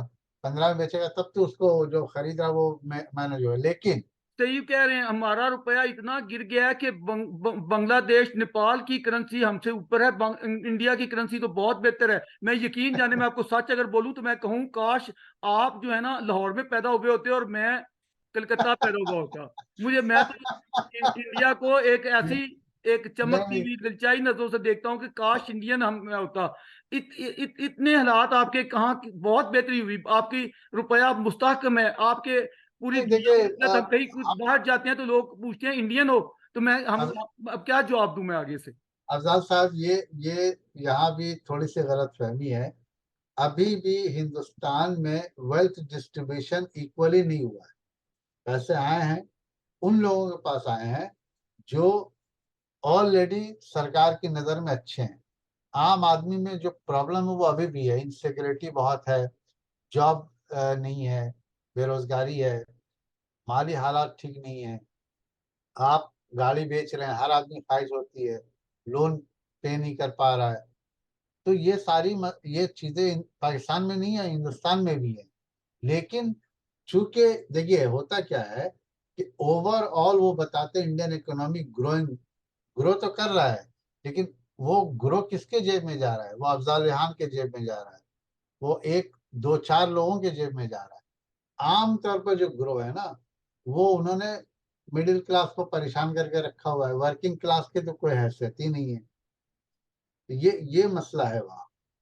अच्छा आपके देखें, जो मामलात मैंने मजमूई नोट किए हैं कि मैं इंडियन मुसलमानों को बिल्कुल गैर नहीं समझता, अपना समझता हूँ, लेकिन मुझे वो है कि तो अच्छी बात है। वो घुल मिल के अपने बाकी हिंदू भाई, आपको बड़े अच्छे लोग, मैंने जितनी वुसअत हिंदू के सीने में देखी, हुजूर, फराख दिली किसी में नहीं देखी। वो आपको तो चाहिए उनके साथ घुल मिल के एक नेशन बने, खुदा और बंदे आपको का मजहब हैरानी अपनी। होगी कि हिंदुस्तान में हजारों साल से हिंदू मुसलमान एक साथ रह रहे आ रहे हैं, आपको हैरानी होगी। जी जी मसला वो नहीं है। जी। मसला वो है जो अभी हालिया दौर में जो माहौल कायम कर दिया गया है कि तुम हिंदू हो, मैं मुसलमान हूँ, मैं मुसलमान हूँ, तुम ये जो शुरू हो गया है ना, ये गलत हो रहा है। नहीं, ये इसकी वजह से इम्तियाजी सलूक नहीं होना चाहिए। मैं चाहता हूँ कि आप लोग ये तो भाइयों की आप तरह और ऐसे मैं हों। समझ रहा हूँ ना, ये और आप और मैं समझ रहा हूँ ना। लेकिन बहाल मुझे, आपका वजीर आजम की बातें सुनता हूँ मैं तो बड़ा खुश होता हूँ। वजीर आजम मोदी नहीं, जब बोलते देखिए हैं वजीर आजम की तो बात से बड़ी आप अच्छी खुश बातें हैं कर वो रहे एक होते हैं, चीज, मीठी बातें लगती हैं उनकी, हमें लेकिन बड़ी वजीर लगती हैं। आजम की बात से आम आदमी कितना खुश है ये भी देखना चाहिए। सिर्फ आपके खुश होने से तो मामला नहीं चलेगा ना। नहीं, आम आदमी को मुझे बताया ना, मोदी सरकार से या मोदी साहब से आम आदमी को क्या क्या तकलीफ? कोई मुझे तो लगता है कि उसने इंडिया की शान बढ़ाई है, आन बढ़ाई है, और इंडियन को वकार दिया है, इज्जत दी है, उनकी मुआशी हालत बेहतर की है। आपकी इतला के लिए, आज से हजारों साल पहले भी इंडिया की वही शान थी, मुगलों से पहले भी इंडिया की वही शान थी। आप किसकी बात कर रहे हैं भाई? लेकिन मोदी ने तो इसका बेड़ा गर्क कर दिया। ये मोदी देखे ने, ना, इस मसले पे मैं आपसे सुनिए, उलझना चाहता मोदी हूं ने कि क्या किया मोदी है? ने इज्जत दी मोदी है। ने जो हिंदुस्तान जिसमें तमाम मजाहिब के लोग, तमाम जुबान के लोग, उसको उन्होंने ऐसा जहर डाल दिया है। कैसे डाला है? आप उनकी पार्टी के लोगों की स्पीच सुने भाई। वो मैं कहते हैं कि उनको मारो, उनको प्लीज साहब काटो, माफ उनको। कीजिएगा, मैंने एक स्पीच सुनी, मोदी साहब तकरीर कर रहे थे, अजान की आवाज आई, मोदी साहब वहीं रुक गए जहां फिकरा मोदी जुबान साहब में नहीं, था। वहाँ हमारे यहाँ वहाँ बच्चे नहीं करते, नहीं, मोदी इमरान साहब खान नहीं, कोई परवाह वहाँ नहीं करता वहाँ इस बातों की। एहतरामन होता है। ये मोदी साहब की कोई बात नहीं है, समझे नहीं, ना। ये देखें, एहतराम है ना, एहतराम उसने किया, उसने उसने रिगार्ड की, और वो मिलता है जब इतना मोहब्बत से मिल रहा होता है। मैं तो उसको जब भी देखता हूँ तो मुझे तो उसमें कोई ऐसा इम्तियाजी सलूक आता कि वो हिंदू को खुश होकर मिलता है, मुस्लिम को ना खुश होकर मिलता है, मुसलमानों नहीं, को। मतलब मैं इत्तेफाक नहीं करता हूँ। अच्छा खैर, अच्छा चलें, इसको छोड़ देते हैं। अभी मुझे ये बताएं आप, ये 370 का क्या इशू है, आप उस पर क्या विचार रखते हैं? नहीं, देखिए 370 आर्टिकल जो बनाई गई वो इसलिए बनाई गई कि कश्मीर एक सेंसिटिव स्टेट है इंडिया का, वो सब जानते हैं। और इससे सेंसिटिव है कि वहाँ मेजोरिटी जो आबादी है वो मुसलमान एक कौम की। 370 में वहाँ के लोगों को ये बताया गया कि आप हिंदुस्तान में हैं, लेकिन आपकी जो राइट्स है वो आम हिंदुस्तानियों से अलग है। चलिए, ये कहते हैं कि हमने इनको क्या साबित करना चाह रहे हैं। 370 से आपको प्रॉब्लम क्या थी? जी। अगर मैं आर्टिकल 370 जब है वो प्रोटेक्ट कर रही है उनके राइट्स को, तो आप उसको हटा के कैसे बोल रहे हैं कि नहीं, हमने। प्रॉब्लम तो है फहीम साहब, मैं अर्ज करूं, प्रॉब्लम मैं यहाँ बैठे मैंने स्टडी किया उसको, उसकी वजह से आप बिलीव रखें कि इंडिया में आतंकवाद, ये टेररिज्म बढ़ा था, और ये एक अलहदा पार्ट लटकता हुआ। अफजाल अब साहब मुझे एक मिनट, मुझे बात कर लेने दें।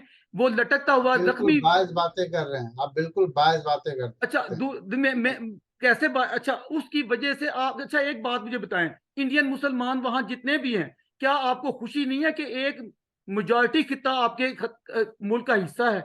ये आपको तो फख्र होना चाहिए कि हमारे यही तो उनका कंट्री आंख में में खटक रही है। एक यही मेजॉरिटी तो उनके खिता आंख में हमारा खटक हिस्सा रही है। है। यही तो उनके आंख में खटक रही है। आपको भी तो कि इस पर फख्र करना चाहिए, इंडियन मुसलमानों को फख्र करना चाहिए, उनको इस पे बल्कि ज्यादा जिद करनी चाहिए कि बिल्कुल 370 हटाओ। हमारा वो अंग है, वो हमारा पार्ट है, हमें उससे ढारस मिलती है, हमें खुशी मिलती है वो हमारे साथ हो तो। नहीं नहीं, बिल्कुल आपका मुताला बिल्कुल महदूद है, और आप एक मैं सारी खास जिंदगी मुताले ही ग्रुप किया, मैंने को और क्या फॉलो किया। करते हैं। आपकी बातों से लगता है कि नहीं। देखिए, आप जिस तरह आसानी से कह रहे हैं ऐसे नहीं होता है। देखिए उसकी ये वजह से कश्मीरियों को कितना फायदा है। मुझे कई दोस्त हैं जो बने, जो वाकफियत है बम्बे में, जिनको अच्छी जॉब मिली है, कश्मीरियों को वो दिल्ली में पढ़ रहे हैं, मतलब पूरे मुल्क में वो मौजें कर रहे हैं। हमारे कश्मीर की हालत देखें, वहाँ इंफ्रास्ट्रक्चर क्या है और आपके कश्मीर की क्या हालत है। तरक्की हुई है, सड़कें नहीं नहीं, बनी वो हैं, अलग चीज है। देखिए, वो हमारे तो आप खाक उड़ रही है। मुआवजा कर रहे हैं। तो यहाँ उन्होंने मुआवजे पर क्या लेना है बेचारों ने? नहीं, देखिए मैं मुआवजा तो नहीं करूंगा कि क्या है, लेकिन मैं समझता हूँ आर्टिकल 370 हटाना जो है क्यों जरूरी है, मुझे समझ में नहीं आता। मुझे नहीं लगता वो जरूरी है हटाना। नहीं, आपके आपकी सिक्योरिटी सलामती के लिए, इंडिया की एकता के लिए, मेरा ख्याल में तो वो देखा जाए तो कोई शुक्रिया और सिक्योरिटी, बेहतर है वो। आपको पता है सिक्योरिटी सलामती आर्टिकल 370 से कोई लेना देना नहीं। आर्टिकल 370 आप कितना जानते हैं? चलिए, अच्छा तकाबली जायजा इसको छोड़ देता हूँ, तो आप तकाबल मुझे करें महात्मा गांधी का, जिन्ना साहब से तकाबल जरा करके बताएं मुझे, दोनों नेता जो हैं इनके बारे में।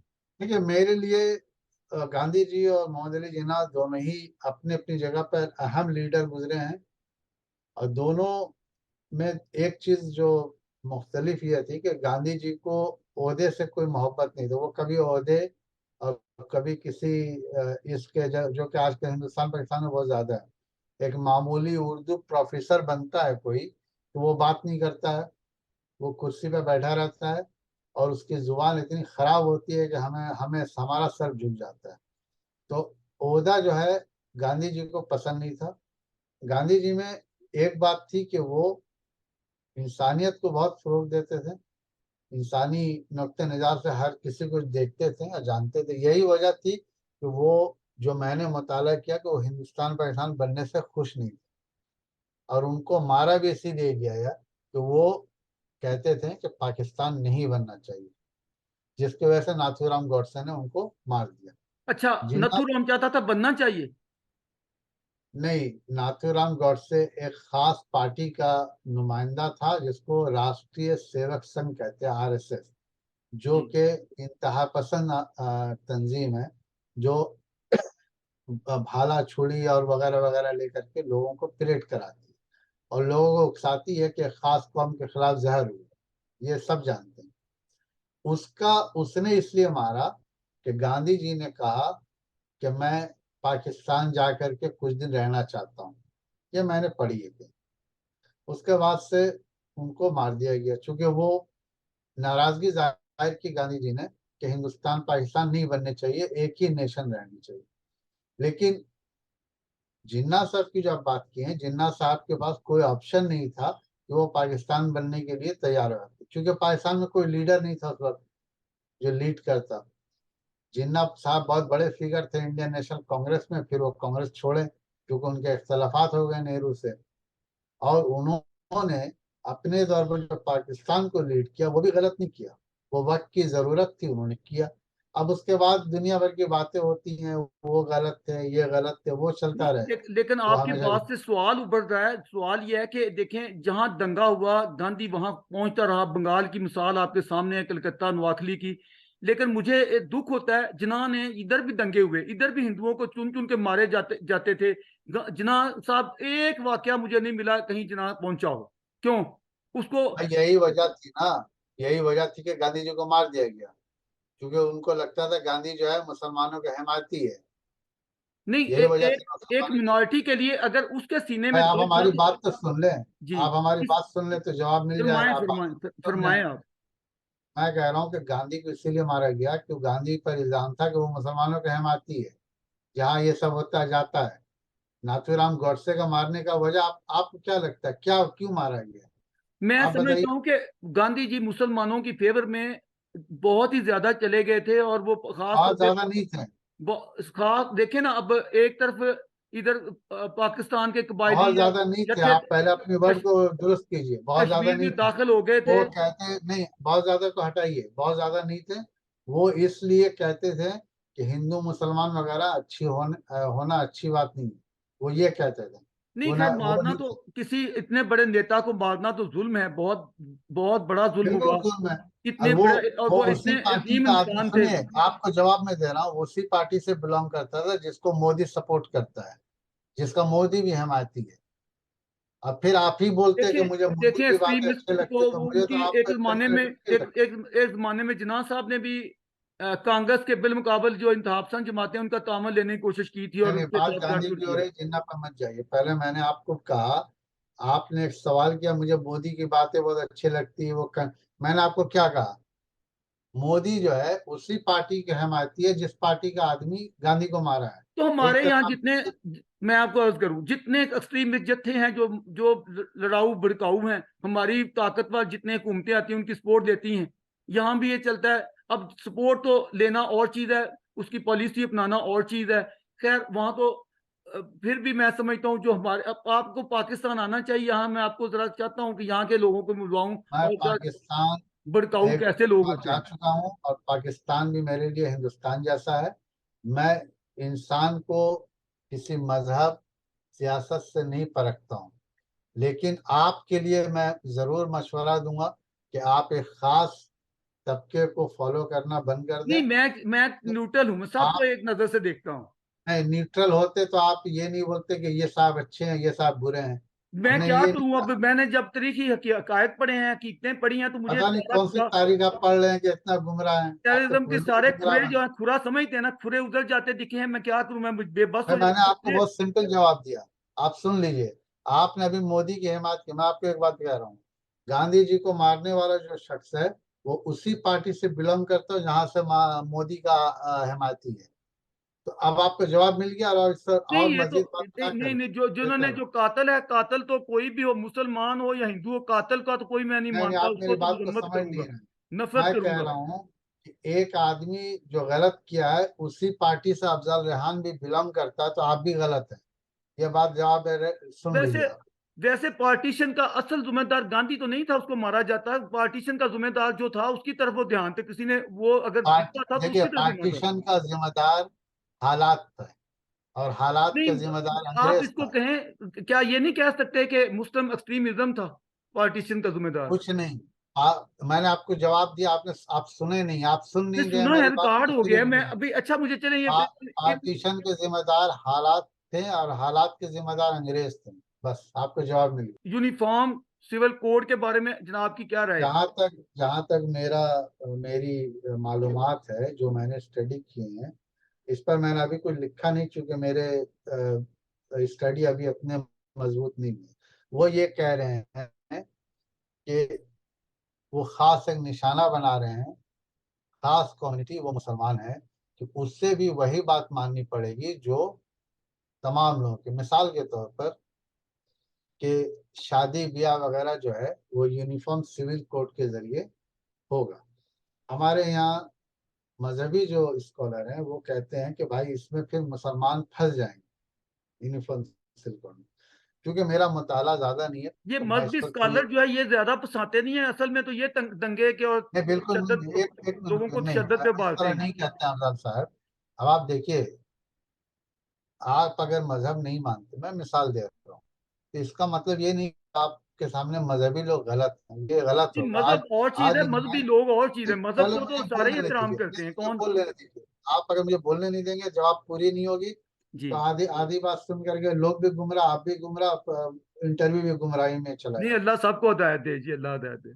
मैं ये कह रहा हूँ कि इंग्लैंड में मजहब जो है लोग कम मानते हैं, कम मानते हैं, कम मानते हैं। लेकिन इसका मतलब ये नहीं कि हुकूमत थोप देती है। लेकिन हुकूमत ने मजहबी आज़ादी भी दी। मजहबी आज़ादी का मतलब ये नहीं कि मिसाल के तौर पर हम अगर मुसलमान हैं, हम हिंदू हैं, सिख हैं, बुद्धिस्ट हैं, हमारे कुछ अरकान ऐसे हैं जो यूनिफॉर्म सिविल कोड में फिट नहीं होते। तरीका ये होना चाहिए, जो मैं समझता हूँ, कि हुकूमत को डेलीगेशन बुला करके बातचीत करनी चाहिए, पूछनी चाहिए कि भाई ये बातें हैं, इसमें क्या गुंजाइश है। इसको कहते हैं एडमिनिस्ट्रेशन चलाना। एडमिनिस्ट्रेशन ये नहीं है कि तुम अफजल जहान हो, तुम्हारे ऊपर उंगली उठाना है। मैं आपको बार बार यही कह रहा हूँ, ये गलत है। देखें, एक एक देखें, इस्लाम की जो तशरीह है एक मॉडरेट है, एक कदामत पसंदाना है। नहीं सर, मैं अब उस पर नहीं जाना चाहता। ये इस्लामिक बहस नहीं है, इसको मत लाइए इस इंटरव्यू में।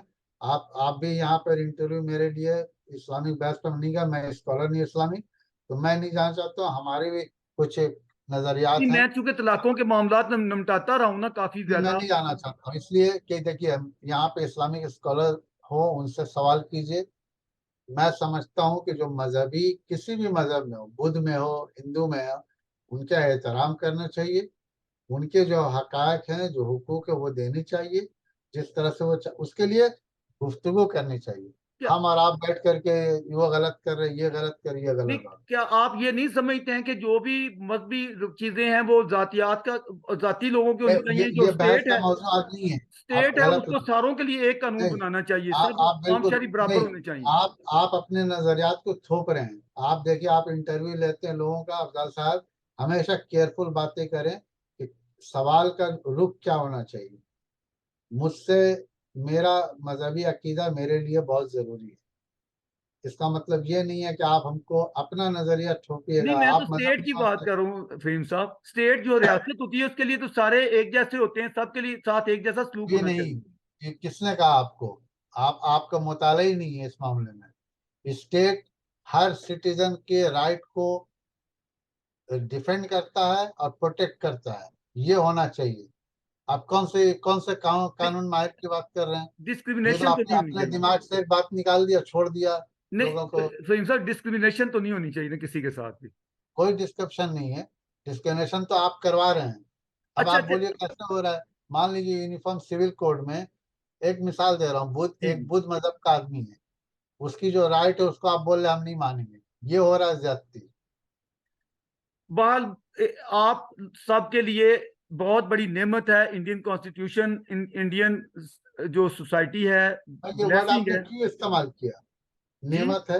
ये तो आपका जजमेंटल स्टेटमेंट है। आप इंटरव्यू ले रहे हैं और आप बोलते हैं नेमत है। आप ये बोलिए कि हमको इंडियन कॉन्स्टिट्यूशन बेहतर लगता है। नेमत कहाँ से आ गई भाई? यहाँ नहीं, से नेमत नेमत कैसे हो? ब्लेसिंग होती है ना, ब्लेसिंग। चूंकि ये भी तो एक बात है कि जो मैं समझता हूँ मैं आपके सामने वो रखता हूँ, भाई, आप ताकि उससे हर बताएं मुझे। ममालिक का एक कॉन्स्टिट्यूशन है। नहीं, मैं समझता हूँ कि ये चीज जो है ये अपने साथ तकाबल करके देखता हूँ, तो मैं दोनों सोसाइटियों का चूंकि कंपैरेटिव स्टडी करता हूँ, तो आपको इसलिए बेहतर लगता है जी, पाकिस्तानी कॉन्स्टिट्यूशन से हिंदुस्तानी कॉन्स्टिट्यूशन बेहतर बेहतर लगता लगता है। जी हाँ, तो है? मैं ये चाहता आपका हूँ अपना बल्कि नजरिया। मेरी तो ख्वाहिश है कि हमारा कॉन्स्टिट्यूशन भी इंडिया की तरह इस तरह बने जिसमें ये वो डिस्क्रिमिनेशन ख्वाहिश खत्म हो कभी जाए। पूरी नहीं होगी, बिल्कुल कभी नहीं होगी पूरी। चलें, ये तो आपको पता नहीं अब दुआ दे रहे हैं कि बददुआ दे रहे हैं। अच्छा चलें, इजी मैं बात आपसे करूं। आप रविंद्रनाथ टैगोर जी का इकबाल से तकाबुल कैसे करते हैं? देखिए, दो अल्लामा इकबाल और रविंद्रनाथ टैगोर दो ऐसी अजीम शख्सियत और अदीब और दानिश्वर गुजरे हैं बर सगीर में, जो हमको दोनों पर नाज है। दोनों के जो जो उनका जो लिखाई है, उन्होंने जिस तरह से अपने ख्यालात को लोगों तक पहुंचाया, वो काबिल सताइश है।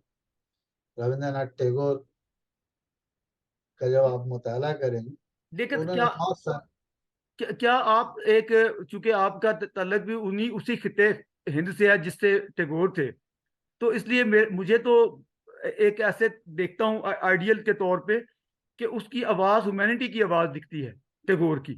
फरमाएं। मैं ये कह रहा था कि दोनों ही अपने अपने जगह पर एक नामवर अदीब और दानिश्वर गुजरे हैं। मैं मुकाबला इससे नहीं करूंगा कि ये बहुत गलत तरीका है कि एक अदीब का दूसरे अदीब से मुकाबला किया जाए। हम टैगोर को टैगोर की तरह देखते हैं, हम इकबाल को इकबाल की तरह देखते हैं। इकबाल ने भी जो पैगाम दिए हैं वो काबिल सताइश है अपनी जगह। अब यहाँ पर आता है कुछ लोगों को, अब जाहिर सी बात है, एक बंगला जुबान का आदमी अगर इकबाल को नहीं पढ़ेगा तो उसके लिए सिर्फ टैगोर ही अहम है। उसी तरह इकबाल को जानने वाला अगर टैगोर को नहीं पढ़ेगा तो उसके लिए सिर्फ इकबाल अहम है। मैं किसी खास फिरके और नजरियात से नहीं देखता हूँ। मुझे दोनों ही राइटर मेरे लिए पसंदीदा हैं, और मैं समझता हूँ कि एक अपनी जगह, एक अपनी जुबान में माहिर था, दूसरा अपनी जुबान में माहिर था। अब यहाँ उनको फिर नोबेल प्राइज एक मिल गया तो एक जुमला नोबेल। कह लेने दें कि उनके जो बेटे थे डॉक्टर जवेद इकबाल, उनसे मेरी बड़ी कुर्बत थी। उनके नजदीक तो उनका अब्बा अपनी शायरी में जुनूनियत फैलाता फैलाता रहा, इसलिए वो कहा करते थे कि यार उसकी शायरी को जरा साइड पे करो, आप उसके फलां चीजें पढ़ लो क्योंकि उसने बहुत जुनूनियत फैलाई है। ये बिल्कुल बकवास बात है। और जिन लोगों का इतना मुताला शदीद कम लफ्ज ना होता बोला है, करें, थोड़ा अरे नरमी करें। मैं क्यों करूंगा? आप इतनी अपनी सख्त बात करके चले गए। एक आदमी, वो आदमी, उसका क्या क्या मुताला है उर्दू अदब के बारे में? वो उसका उसका क्या बेटा तो मुताला है? बहुत समझता था नहीं उसको। नहीं, सुनिए ना।